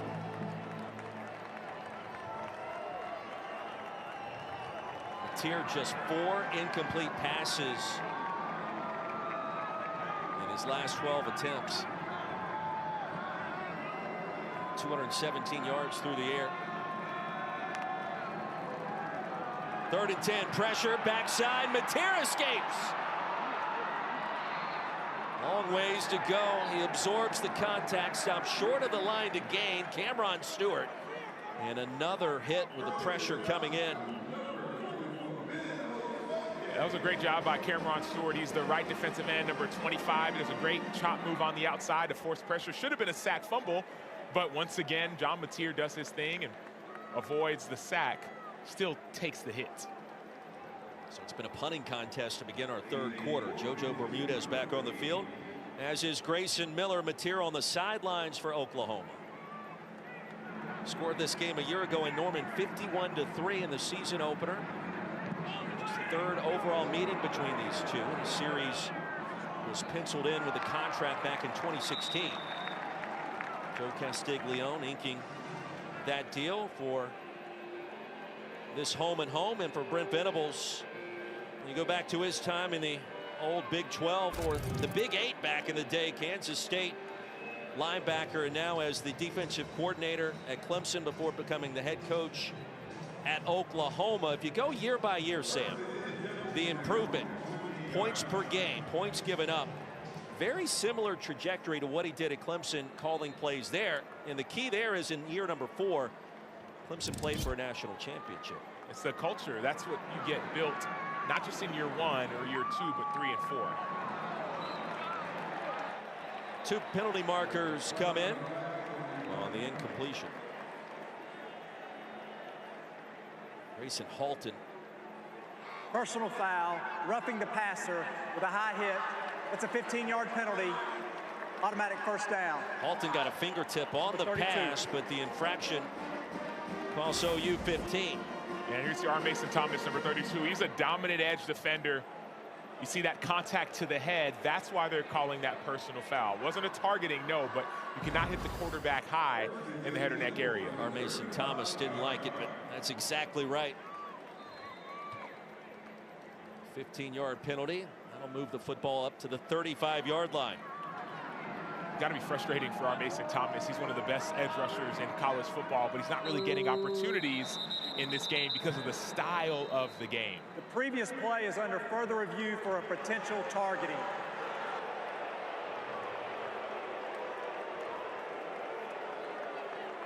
Now this becomes significant given the opponent next week. SEC play underway. Auburn comes to town, and a targeting infraction in the second half. Correct. So now this is different than we had in the first half. The first half, it was targeting with the crown of the helmet that they were looking for. Now it's targeting for a defenseless player. A quarterback in a passing posture is defenseless. So there are three aspects of targeting. Number one is a player defenseless? Yes. Number two, is there contact to the head or neck area? Yes. Number three, which is most important because you need all three, there has to be an indicator of targeting, which is a launch, a forward, an upward thrust, or leading with the head.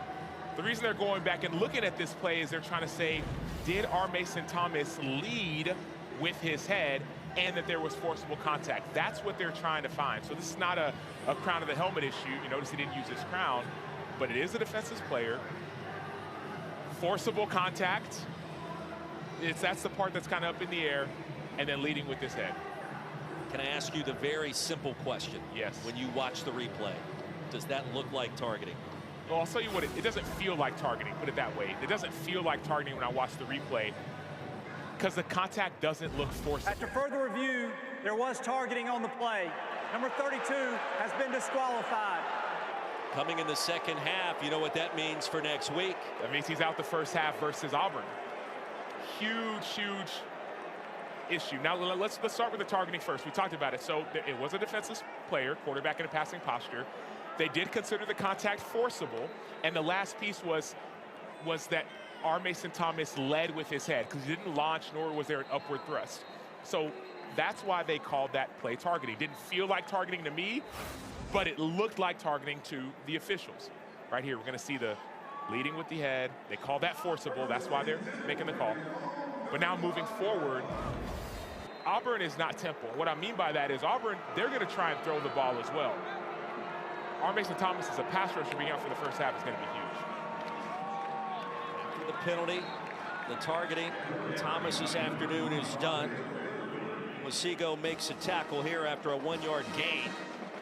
And Temple trying to be the hang-around team. He's got some work to do. If he could get a touchdown on a possession like this, try to work its way back into this game. But honestly, Sam, Owls only 63 total yards.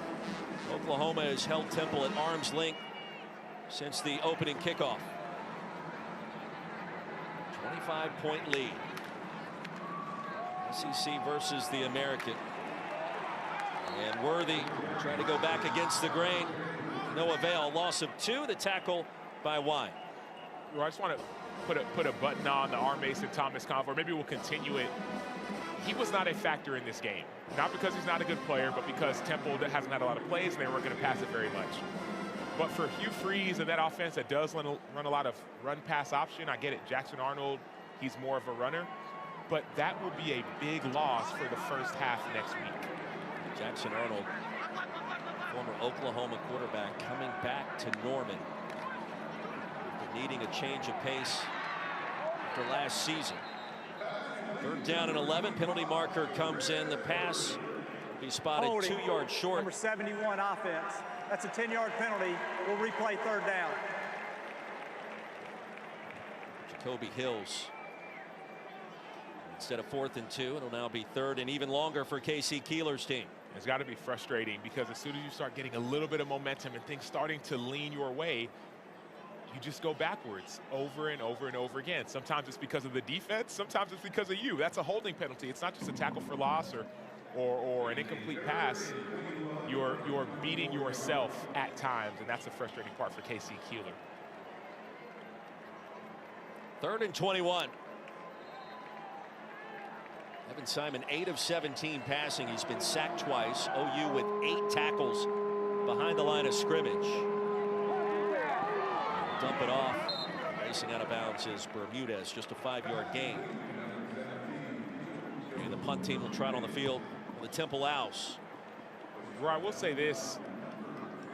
OU DNA or culture, whatever you want to call it, there was something different about those guys on the field earlier in the game. There was a sense of togetherness, a sense of like they brought their own culture. That BYOJ, they brought their own juice. And that culture and that juice translate, it carries over no matter where you are. So that impressed me before the game even started.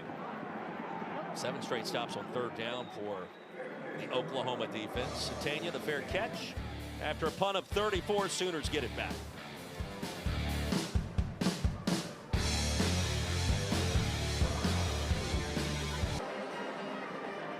Welcome back to ESPN College Football, presented by Tums. OU leading Temple 28-3. John Mateer, the latest transfer quarterback. You think back to some of the recent additions via the portal. Baker Mayfield, of course, Heisman Trophy winner, #1 overall pick. Kyler Murray, essentially the same thing the following year. Jalen Hurts, incredible performance, Super Bowl MVP with the Eagles here in town. Dillon Gabriel, forget about him. 1-year stop in between UCF and Oregon. And then now John Mateer from Washington State, perhaps 2 seasons in Norman. ... What will that lead to for the young signal caller? It's been impressive. There's been an impressive run of QBs at Oklahoma, and not just collegiate QBs, but success in the NFL. Baker Mayfield, one of the top passers last year. Jalen Hurts, Super Bowl. Around the right edge. Sategna still on his feet, brought down inside the 40. Now, Mateer has cooled off a little bit in the last quarter. That's a gain of 28. Well, part of it's by design. They've been handing off the ball to guys and giving them speed and space. This is more of a push pass. It's going to count as passing yards for Mateer, but Sategna is a speedy guy. Time for Mateer. Tried to dump it across the middle to Robinson, and the pass was batted down right at the line of scrimmage. Mateer, 6'1" frame. 2nd and 10. KJ Miles may have gotten a fingertip on it. Seeing them slow down the pace just a little bit. Not as much quick game, not as much tempo, not as much hurry up, but they're still attacking the edges of this Temple defense. Mateer off the back foot, rifles a shot down the field. And no catch for a moment. Carrion had possession. Hit the turf and the ball popped out right in your kitchen here, Sam. Man, what a perfectly placed ball by Mateer, and Carrion almost gets it to the Carry Dome. Right hand to the dome, one hand to his helmet. Nearly made the catch, unfortunately couldn't bring it down.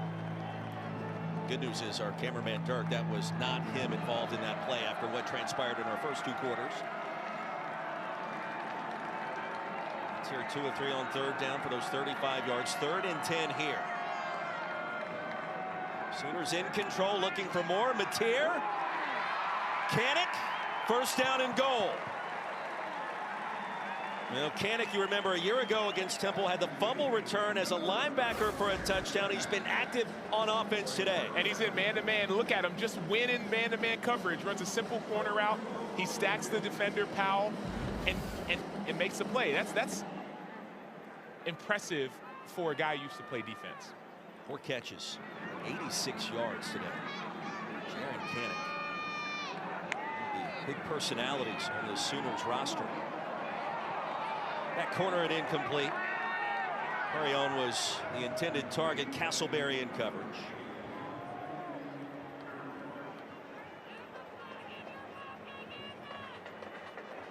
Kind of a lull to begin our 3rd quarter between these 2 sides, and credit Oklahoma's defense. Gone nowhere after halftime. Brent Venables told Marilyn Payne just moments ago he was so impressed with how that defense stood tall after the turnover, the interception tossed by Mateer. Can the offense now regain its rhythm? Into the flats, to the edge, and across the goal line for the touchdown, Xavier Robinson. First score of the season for the sophomore. And the Sooners on the board and rolling once again in Philadelphia.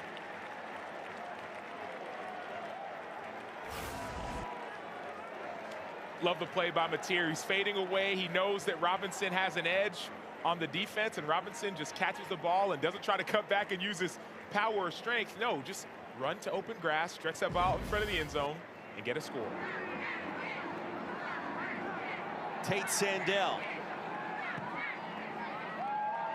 Up and through. 35-3. Nearly halfway home in our third quarter. Let's take a look at the player spotlight brought to you by Tecovas as the Sooners continue to pour it on against the Temple Owls.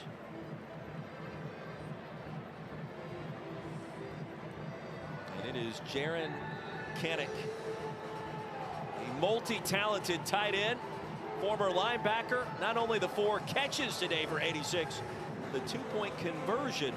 First touchdown of the game for OU. He's a leader for this team. We talked to Ben Arbuckle, and he said, never have I seen a guy that's not the quarterback be such a film junkie. This guy's in the room before the quarterbacks, and he's out after him. You see him, he's going to recover a fumble on special teams, and on defense, he's an attacking, aggressive, physical player. Played the last 3 years at linebacker, but it's not just that. He can throw the ball as well. Had a 2-point conversion pass for a touchdown here as a quarterback, if you will. No-look pass. Then he's catching passes, not just this week, but all season long. Now you think back to what he's done today with those 4 receptions. 3 of the 4 have given Oklahoma first down, coming on 3rd down. So he's been clutch. Not to mention the 2-point play. And you may ask yourself, why are you running that right now? You may need that play later in the season. Well, now everyone in the SEC has got to prepare and spend time on kind of a wonky 2-point play. As we check in again with Marilyn Payne with more on Jaren Kanak. Jaren Kanak said he, yes, is a film junkie, always has been, but he says film's so much more fun to watch now. Before, you're just watching yourself stop the run. And he said, hey, no offense to anybody who still likes watching defense better, but it's so much more fun to go back and watch us run it up on guys. He also said that the big transition for him has included incorporating better care for his body in a similar sense. He said as a linebacker, you're just dropping back 15 to 20 yards, but as a tight end, you are running so much more. You're getting physical blocking, and you're going the length of the field. Kanak originally committed to Clemson in the recruiting process when Brent Venables was still in Tiger Town, and then followed Coach V to Norman when he became the head coach. Brent Venables won 2 national titles with the Tigers in the ACC, and of course a national championship at OU as well under Bob Stoops. He's trying to get this program back to the college football playoff and have a chance to bring another title to the Palace on the Prairie. 2nd and 6. 4-yard run by Jay Ducker. Simon's going to keep it and go nowhere. We'll lose a yard. Kip Lewis. This is when it gets fun. I'm not gonna lie to you, as a defensive player, when you know the offense can't do anything. They can't run the ball, they can't throw it downfield. And then, I'm not saying you're here to pad your stats, but it's here to put good film on display. So you get a chance to have fun and work on communication and playing with joy. Brent Venables, defensive play caller once again. Right in his wheelhouse. I think he's more comfortable in that role as opposed to just being the head coach and the CEO and a consultant. 3rd down and long. Bermudez spun backwards. And Peyton Bowen able to keep him to just a 2-yard gain. I mean, you can feel that energy in our conversations with him this week. There is a tactical shift for him on the sidelines this season, but instead of him in the background suggesting plays, thinking this is what we need to do, planting the seed, if you will, with whoever was technically calling the plays, he's the guy doing it. And it's how he made a name for himself, going back to his original days at OU. But he hasn't taken off the head coaching hat fully. I love the conversation we had with him this week, talking about the length of the season and how they want to peak at the right time. He said he's been a part of teams that had early success and faltered later. He doesn't want to be a part of one of those teams. Adding a low punt, and actually will He's somewhat impressive in the box score tomorrow. Give him 46. 35-3. Oklahoma gets it back.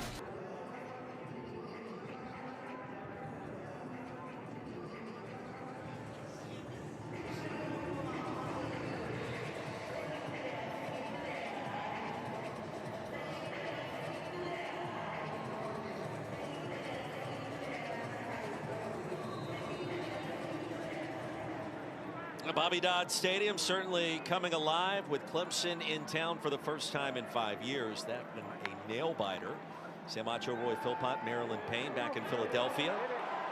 An explosive run again for Blaylock. And he'll ramble out of bounds close to midfield, a gain of 25. Number 6 in crimson and cream. Now the freshman running back over 100 yards for the first time. 14 carries, 7.1 per touch. That's a good afternoon at the office. Yeah, and he's doing it every which way. You're seeing the explosive runs, the physical runs. He can catch out of the backfield as well. OU fans have something to be excited about. Leading by 32. Mateer with the keeper. There goes John Mateer to the end zone and the house call.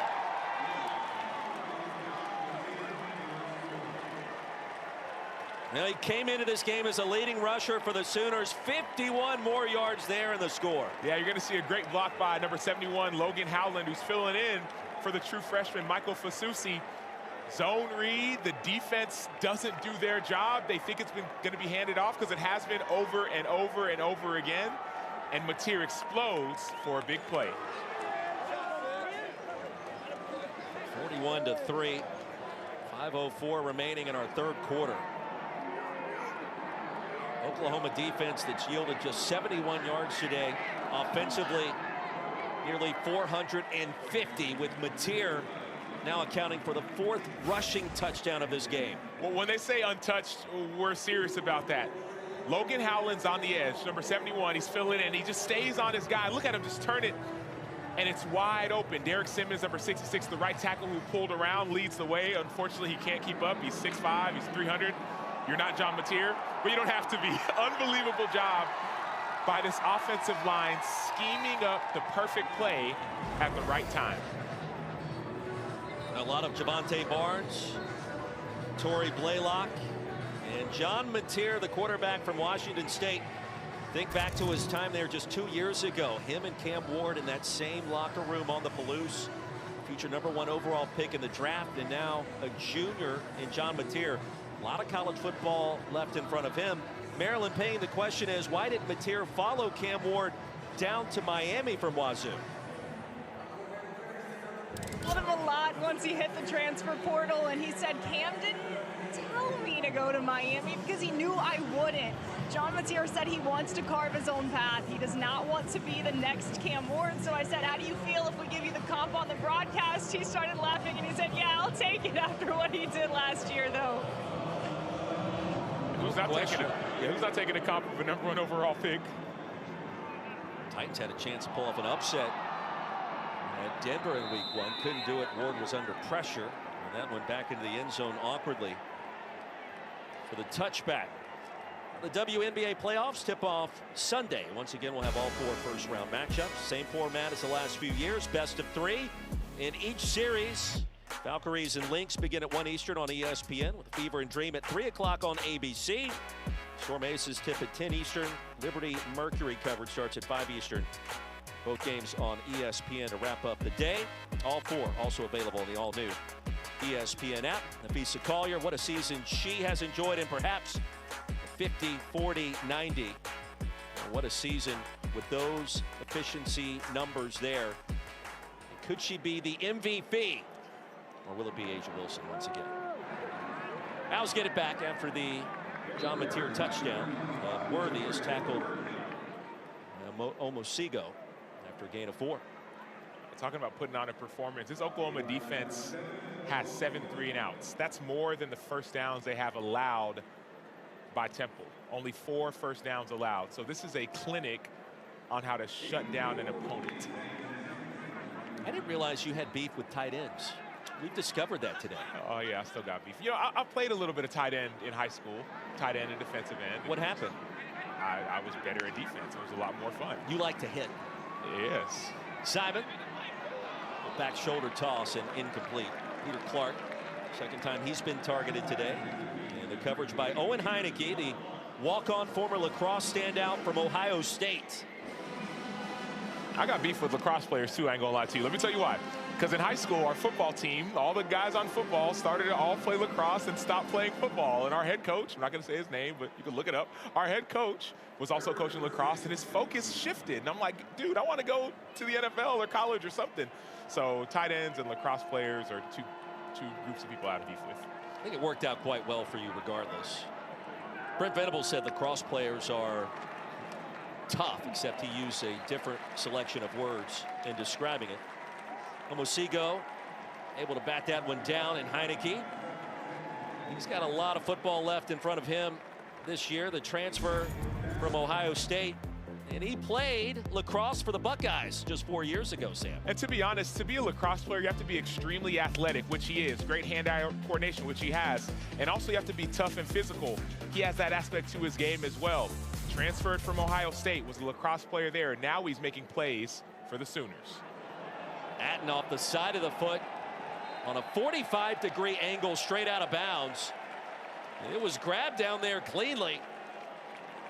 The Oklahoma sidelines. Looks like Brown was able to catch it. That's been a surprising performance from Atten so far. He's a guy that has been on the Ray Guy Award watch list for the best punter. And so far we've seen 3, 4, maybe even 5 punts that have either been off the side of his foot or just missed punts. A brief moment of fame there for Trey Brown, wide receiver, for a punt of just 19 yards. And so with John Mateer on the sidelines, a new quarterback, the game plan in Norman this year for Michael Hawkins Jr. is to redshirt him, the sophomore from Dallas and Emerson High School. Brent Venables confirmed that this week. But in 2025, you can still play in as many as 4 games and protect that red shirt. And Hawkins of the dual threat variety as well. You see the wheels for the Dallas native, a gain of 5. And one thing he is known for is his speed and his athleticism. He's showing it off, the sophomore from Dallas. Coach Venables said we are preparing for Michael every single week to play as many as 70 or 80 snaps if need be, in case the unthinkable happens to the starting quarterback John Mateer. But the game plan ideally would be to redshirt him and protect this year of eligibility. Hawkins straight ahead, first down and more. Still on his feet. Give him 15. And notice, different from John Mateer. Mateer, he's going to try and sit in the pocket. Michael Hawkins, if it's not there, he's tucking it and he's running. Great vision, great feel, great speed. He's slippery as a runner. But more than anything, these are valuable reps for Michael Hawkins Jr. because he gets a chance to be in this offense with Ben Arbuckle and understand what it's like just in case Mateer goes down. Javier Morton just limped off the field, 15. The Temple defense. Sooners leading at 42-3. Oklahoma has not trailed, and the score tells the full story here in Philadelphia as we check in again with Marilyn Payne. After the first run for Michael Hawkins Jr., John Mateer hopped up off the bench, interrupted the teammate who was talking to him and said, "I got to see this." He ran over to the sideline, and he's pointing, watching, cheering on his backup QB, saying, "That's my guy, that's my guy," telling the other Sooners along the sidelines how much he believes in him. He likes his game, guys. What we've seen from Mateer, Maryland, in the locker room, so valuable. The chemistry for Oklahoma this season. And Arbuckle reminded us, Brent Venables did too, as Kearney was the intended receiver, covered by Chavis. Mateer's one of those players that can relate to anybody, any background, at any position in Norman this year. That is a valuable asset to have as the team leader for this group. And it's not always normal, even if you're the quarterback, it's not always normal to be able to relate to different people with different backgrounds. So the fact that John Mateer has that leadership attribute in his waist belt, in his skill set, will help elevate everyone else around him.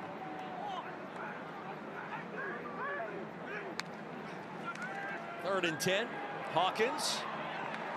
The backside pressure, and he'll be flung down to the 35. Chroma able to break through that OU offensive line in a loss of 6 with the sack. The pressure coming in from Cameron Stewart. Yeah, Cameron Stewart once again wins on the edge. He finds a way to get around to the quarterback. He misses on the sack again, but all the pressure inside, specifically by Sekou Chroma, helps this defense finally get some negative plays.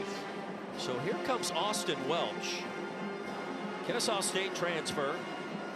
14 of 18 in the field goal department last season. Tate Sandell has been perfect today, and now the backup place kicker. And a chance from 52. On the way and hooking wide left.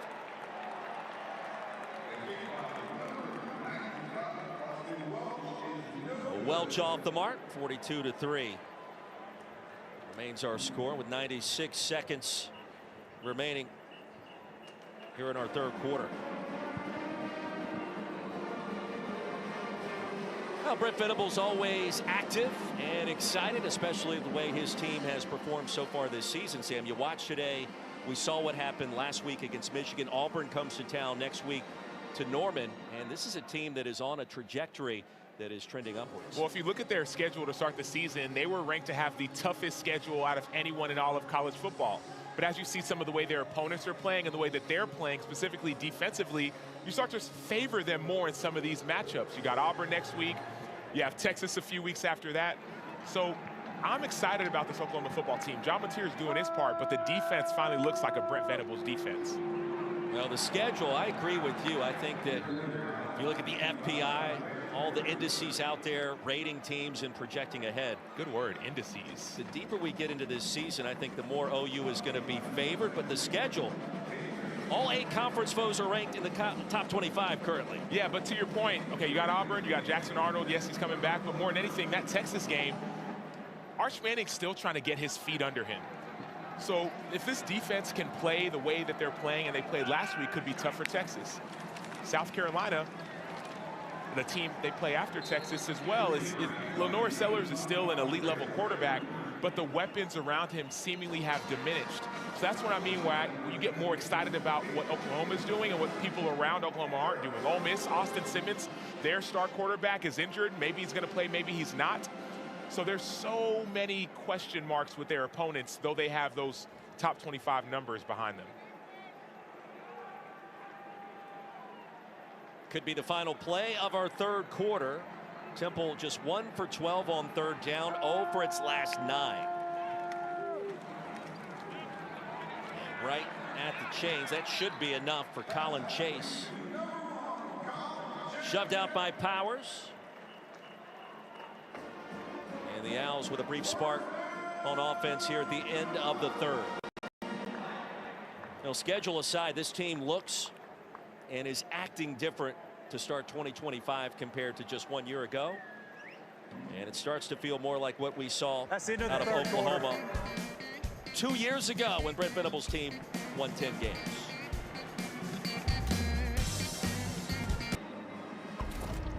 You're watching the American Conference on ESPN back in Philadelphia.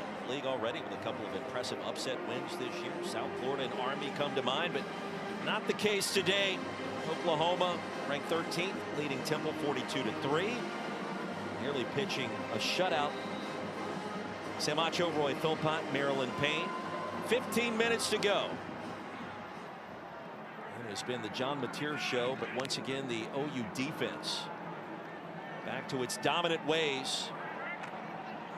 Worthy finally corralled after a 2-yard gain.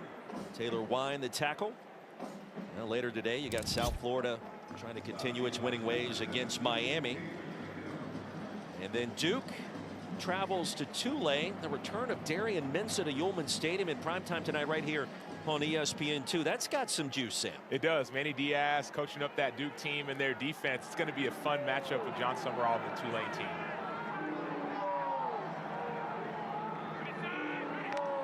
It's one of those games that Tulane has had circled on the calendar after Mensah left via the portal. Evan Simon rush for a first down. 2nd and 7. He'll pick up 8. Was on the call a week ago for Army's comeback win at K-State, 24-21. We mentioned the Bulls and their victory in the Swamp. What a scene that was. And then the Green Wave handling Northwestern out of the Big Ten in week 1. Yeah, it's been impressive, specifically that South Florida win over Florida. It was a close game, but South Florida was dominant. They were more physically imposing, and they've got a big matchup today versus Miami, against a Miami team that is going to be ready for what they have to offer, put it that way. James Nesta makes the stop. Alex Golesh, an incredible job he's done in Tampa, leading that Bulls comeback year number 3, a pair of 7 and 6 seasons before this year. They find a way to win this game and pull off another upset. South Florida is a top 10 team and maybe a top 5. A lot of ifs there, considering what Miami has looked like this season. And it's not an outlandish statement. They would have 3 top 25 wins in their first 3 games. So to say they're not top 10 is probably more crazy than to say they are. 2nd and 12, Simon. Colin Chase. And a nominal pickup, tackled by Jordan. Give him 4 yards, it'll be 3rd down. Roy, what is your prediction, South Florida and Miami? I mean, it seems like a lot. That team could win 3 in a row like that. But Byron Brown and their defense, I mean, to be able to stymie DJ Lagway in Florida the way in which it did last week in the Swamp in a hostile environment, I expect that game to be close, at least in the second half. I thought you were going to go down the OU Texas route, which maybe at some point we'll get to. Bermudez came back for it. Should have enough to pick up the 1st down. Now JoJo Bermudez, one of the burners for head coach Casey Keeler. Good pitch and catch, and Evan Simon has Temple on the move again. JoJo Bermudez, 5'9", 170. They talked about him not being the biggest guy, so getting him the ball on the edge, great example of that. 12 minutes remaining. Saw Oklahoma's schedule coming up for Temple. Owls will have a road trip to Atlanta next weekend. Georgia Tech currently leading Clemson 21-14 over on ESPN. Simon off the hesitation, the pump fake, and is walloped near the line of scrimmage. Marvin Jones Jr., first time we've called his name today, and transferred from Florida State, started his career at UGA. Big time talent, and perhaps now being realized in Norman with the Sooners. And Roy, we can't go down the Texas OU matchup. You called it OU Texas. People listening may think OU Texas is a guy who went to Texas. We call it Texas OU. Love to have that conversation. I mean, if you ask me right now, who's the better quarterback? Who's the more known commodity? That's an easy answer. Right now, it's John Mateer. Incomplete, and at the feet into the turf. Oklahoma is playing better football right now, in my opinion, than Texas. So I think that game, I mean, the Red River rivalry, you expect it to be close in a year like this one. Brent Venables was able to win that game 2 years ago, an entirely different story last year. I feel like Oklahoma is the better team thus far. And we got a couple of weeks to get there in early October. But I think if you're a fan of the Sooners, you feel very excited about what you've seen between the two teams at this point in the year. Well, the scary part isn't even who they are right now, it's who they're becoming and who they'll be in October. This team is building confidence. They're steadily rolling as you're seeing them dominate on the football field as we speak. Wyatt Gilmore forced the fumble off the sack.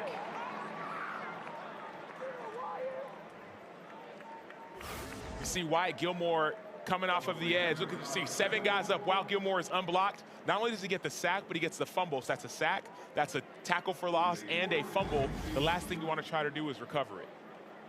Now Casey Keeler back to the drawing board after this game this weekend, and he has turned around programs everywhere he's been and won championships. Delaware and Sam Houston, and now kind of back near his home territory.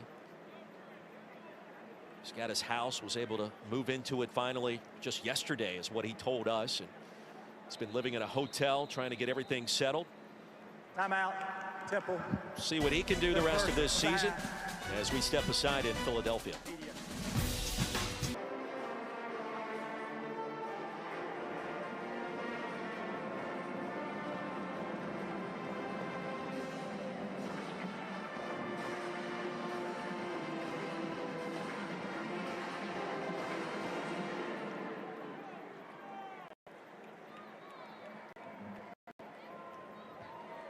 High drama down in the ATL. Kevin and Trevor, thank you so much. Back in Philadelphia, it is all Oklahoma.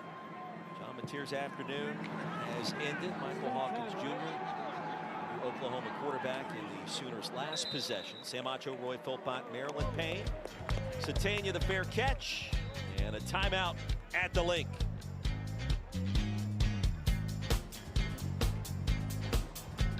And college football is presented by Tums Fast Heartburn Relief, so you can love food back. Well, back here at the home of the Super Bowl champion Philadelphia Eagles, 42-3. Oklahoma playing like a champion today. Plenty of connections between the Sooners and the Eagles. Tommy McDonald, Keith Jackson, incredible tight end, two-time All-American, three-time Pro Bowler here in Philly. Lane Johnson, two-time Super Bowl champion, originally arrived in Norman as a quarterback, and of course, the MVP, Jalen Hurts, the year with the Sooners, and now the Super Bowl champion here in the city of brotherly love. So much, not just talent, but those guys are winners. Like Lane Johnson, Jalen Hurts, some of these guys are winners. That's what I love to see. Hawkins back on the field, lofts one deep and incomplete on the fade to Jermichael Carter. So back to the OU Texas conversation. Yep, Texas OU, correct. Subject to change as we get closer. But from what I've seen, I think Oklahoma's got a great chance to win that game. And that's a night and day difference compared to a year ago between those two. No, you're totally right. Oklahoma looks like the better team at this moment. But the best thing about rivalry games like that is that you almost never know who is going to win. Someone makes a big play early or a big play late in matchups like that. But to your point, OU is ascending at the right time. To the left side to Robinson, and Xavier with a late penalty marker coming in. Alu shoved him out. Holding, 71, offense, half the distance to the goal. Second down. Logan Howland is the guilty party. That's the best part about college football. Correction.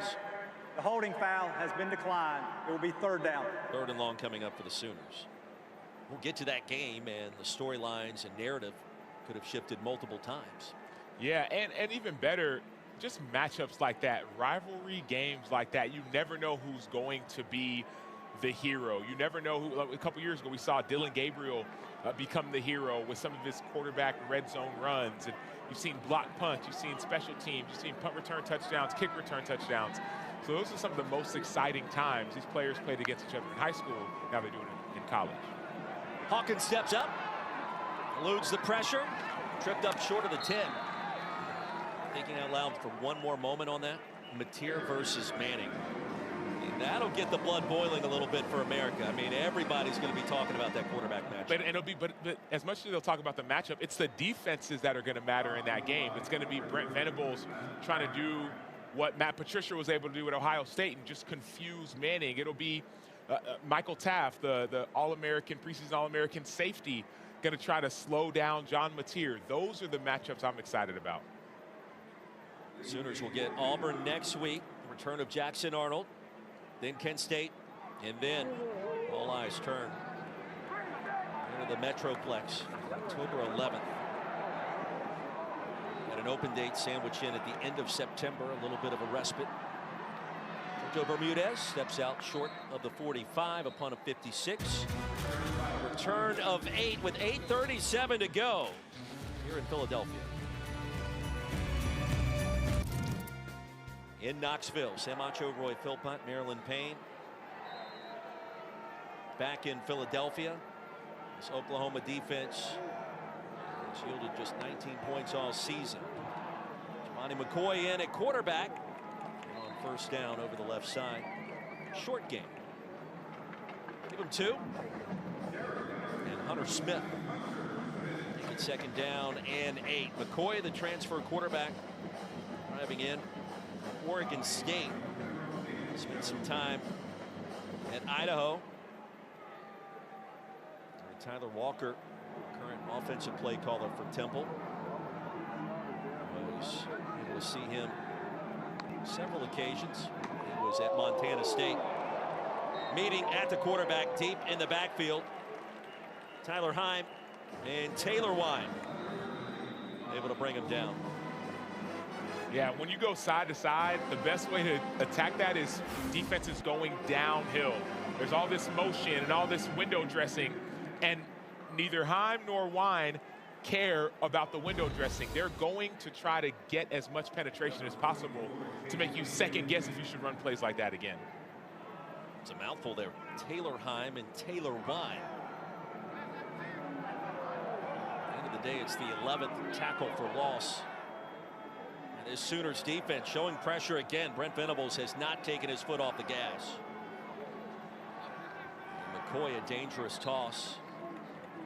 Travel a long ways to get it to Irvin. Approaching 7 minutes to play in our fourth quarter. I got just one more back to the game, Texas OU game. Why do people call it OU Texas? It's just the way that it flows. It's easier for the mouth to form those words, like from the outside looking in. Number 13 is checking in as number 91. I've got no dog in the game, right, between those two. Respect both programs. And I mean, it starts, I guess, in alphabetical order. It flows a little easier. Now, for you went to Texas. You tell me, why is it so? I've only ever called it Texas OU. It's always, I mean, I grew up in Dallas. I always called it Texas OU. But now I'm hearing all this OU Texas stuff.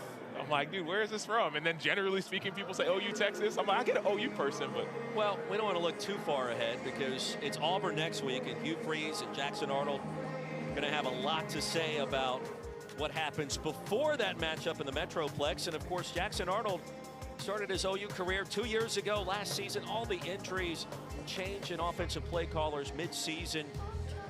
Seth Luttrell was essentially let go by Coach Venables. What was a dismal offensive campaign. And Brent even said this week, you know, the additions of Mateer and Arbuckle have helped heal the wounds from last year. OU fans happy to see Jaden Ott on the field for the first time, the Cal transfer. And he'll get a touch. He hasn't received many this year. And Sam, I wanted to ask you about that. Why haven't we seen more of Jaden Ott? He was preseason second team All-SEC. He was. Well, part of it was he had some injuries in the offseason, and so he wasn't practicing as much. I think another piece of it, too, maybe just the style of running back that DeMarco Murray wants to instill and put on tape. He's not necessarily that style. Jaden Ott is great in space. He's got great explosive power, but when you look on tape, he's not as physical as some of the other backs so far. Maybe some of that's because of injury, but I think that's what's got to change in the run block, in the pass blocking game as well, if Ott wants to be on the field more. Elijah Thomas picks up a couple.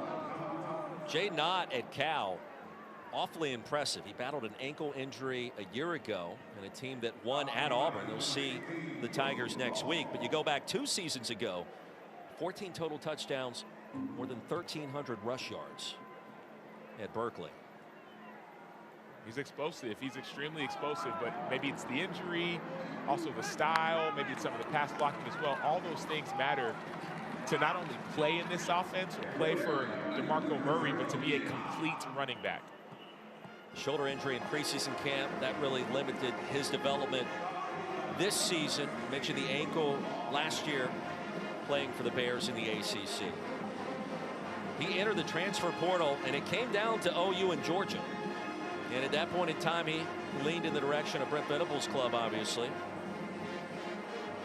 But it's been more of Torrey Blaylock, Javante Barnes, and Ott is the 4th running back into this game today. But to your point, it's still early in the season. We're just in game 3, and this is a long season. If you want to have success, number one, you're going to need multiple running backs, but also you never know. It might take one big run, and all of a sudden that confidence comes back for Jaden Ott. And the Jaden Ott of old, the one from 2 years ago at Cal, when healthy, starts to reemerge. So he could still be a weapon for this offense, even though he's not getting the reps early. A crowded running back room, to say the least. And a luxury if you're Ben Arbuckle. His numbers so far this season, including what we've seen, he entered this game 5 carries for 6 yards. Now at 8 rushing attempts for 14. Picked up a yard there. 3rd down and 7. Sooners just trying to get back to Norman. Hop on the jet, get back home, get ready for SEC play next weekend. Hawkins will shoot one deep. Man-to-man coverage. A little hand fighting there. There's some laundry. Earl Culp against Elijah Thomas. Pass interference, defense, number 11. That's a 15-yard penalty and an automatic first down. And what do you do when you get beat? You don't want to give up a touchdown. You just grab on and hold to keep the offense from getting into the end zone. That was just bad technique by Earl Culp, but a great throw by Michael Hawkins. Got Iowa State on the road, top 15 Cyclones at Arkansas State when we are done here in Philadelphia. Rocco Beck, that show rolls on. Starting with that season opening win in Dublin against Kansas State. Wildcats have hit tough times. They lost last night to Arizona after losing a week ago at home against Army. The one thing we've learned about that game in Ireland, to the winner, you feel great. You're able to capitalize. The loser, well, for Florida State last year, disaster. And for K-State so far this season, kind of a similar path. Well, it's not even just about that Dublin game. It's also about the Big 12. It's almost like you never know who's going to be successful in that conference. Last year, no one knew Arizona State was going to be as good as they were. This year, people were talking about Kansas State as being the favorite. Now it hasn't gone that way so far. Robinson steamrolls his way down to the 36. Another great block by Logan Howland. But, man, one thing about Xavier Robinson that's different than the other backs is his size. This dude is 239 pounds. Most of these other backs are in the 210 range, and he's different, built different. That might be a sign of things to come when you have short yardage in Oklahoma. The balance today for the Sooners, over 200 yards rushing, nearly 300 yards passing. And approaching 500 total yards. Near this 2-minute timeout. Robinson again. Trying to bulldoze his way for a few. That should get us down to the 2-minute timeout.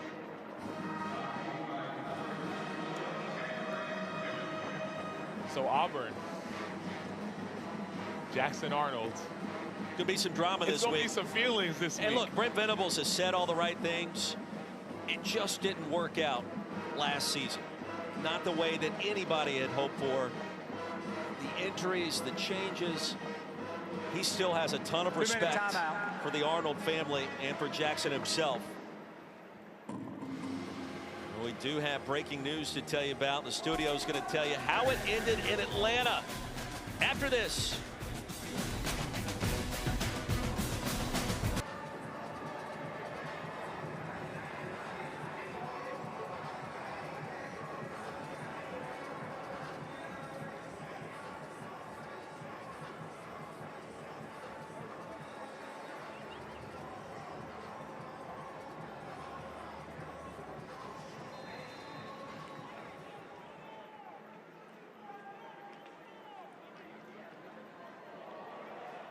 Kevin and Trevor, thank you. Rocco Becht has been very good and efficient and so gritty as the Cyclones starting quarterback. Meanwhile, the double-decker field goal to beat Clemson Tigers with 2 losses. I mean, they clearly are on the outside looking in at the college football playoff. And for Georgia Tech and Brent Key, first win over Clemson since 2011. I mean, that team is starting to surge. And Sam, you feel like you know and understand their identity, their physicality. And it starts with Haynes King at quarterback. Correct. He's one of the toughest dudes in football. It seems like every time you watch him, he's limping or overcoming some kind of injury, but he just is tough. 42-3, Oklahoma in command and control as it's been all game long. Michael Hawkins on 3rd and 14 picks up 16. Schedule much more difficult after today. All 8 SEC foes ranked currently in the top 25, beginning with that ABC showdown next week against Jackson Arnold and the Auburn Tigers. Yes, it's daunting but exciting because you know that they're going to be up to the match. That's what competitors live for, games like that, seasons like that.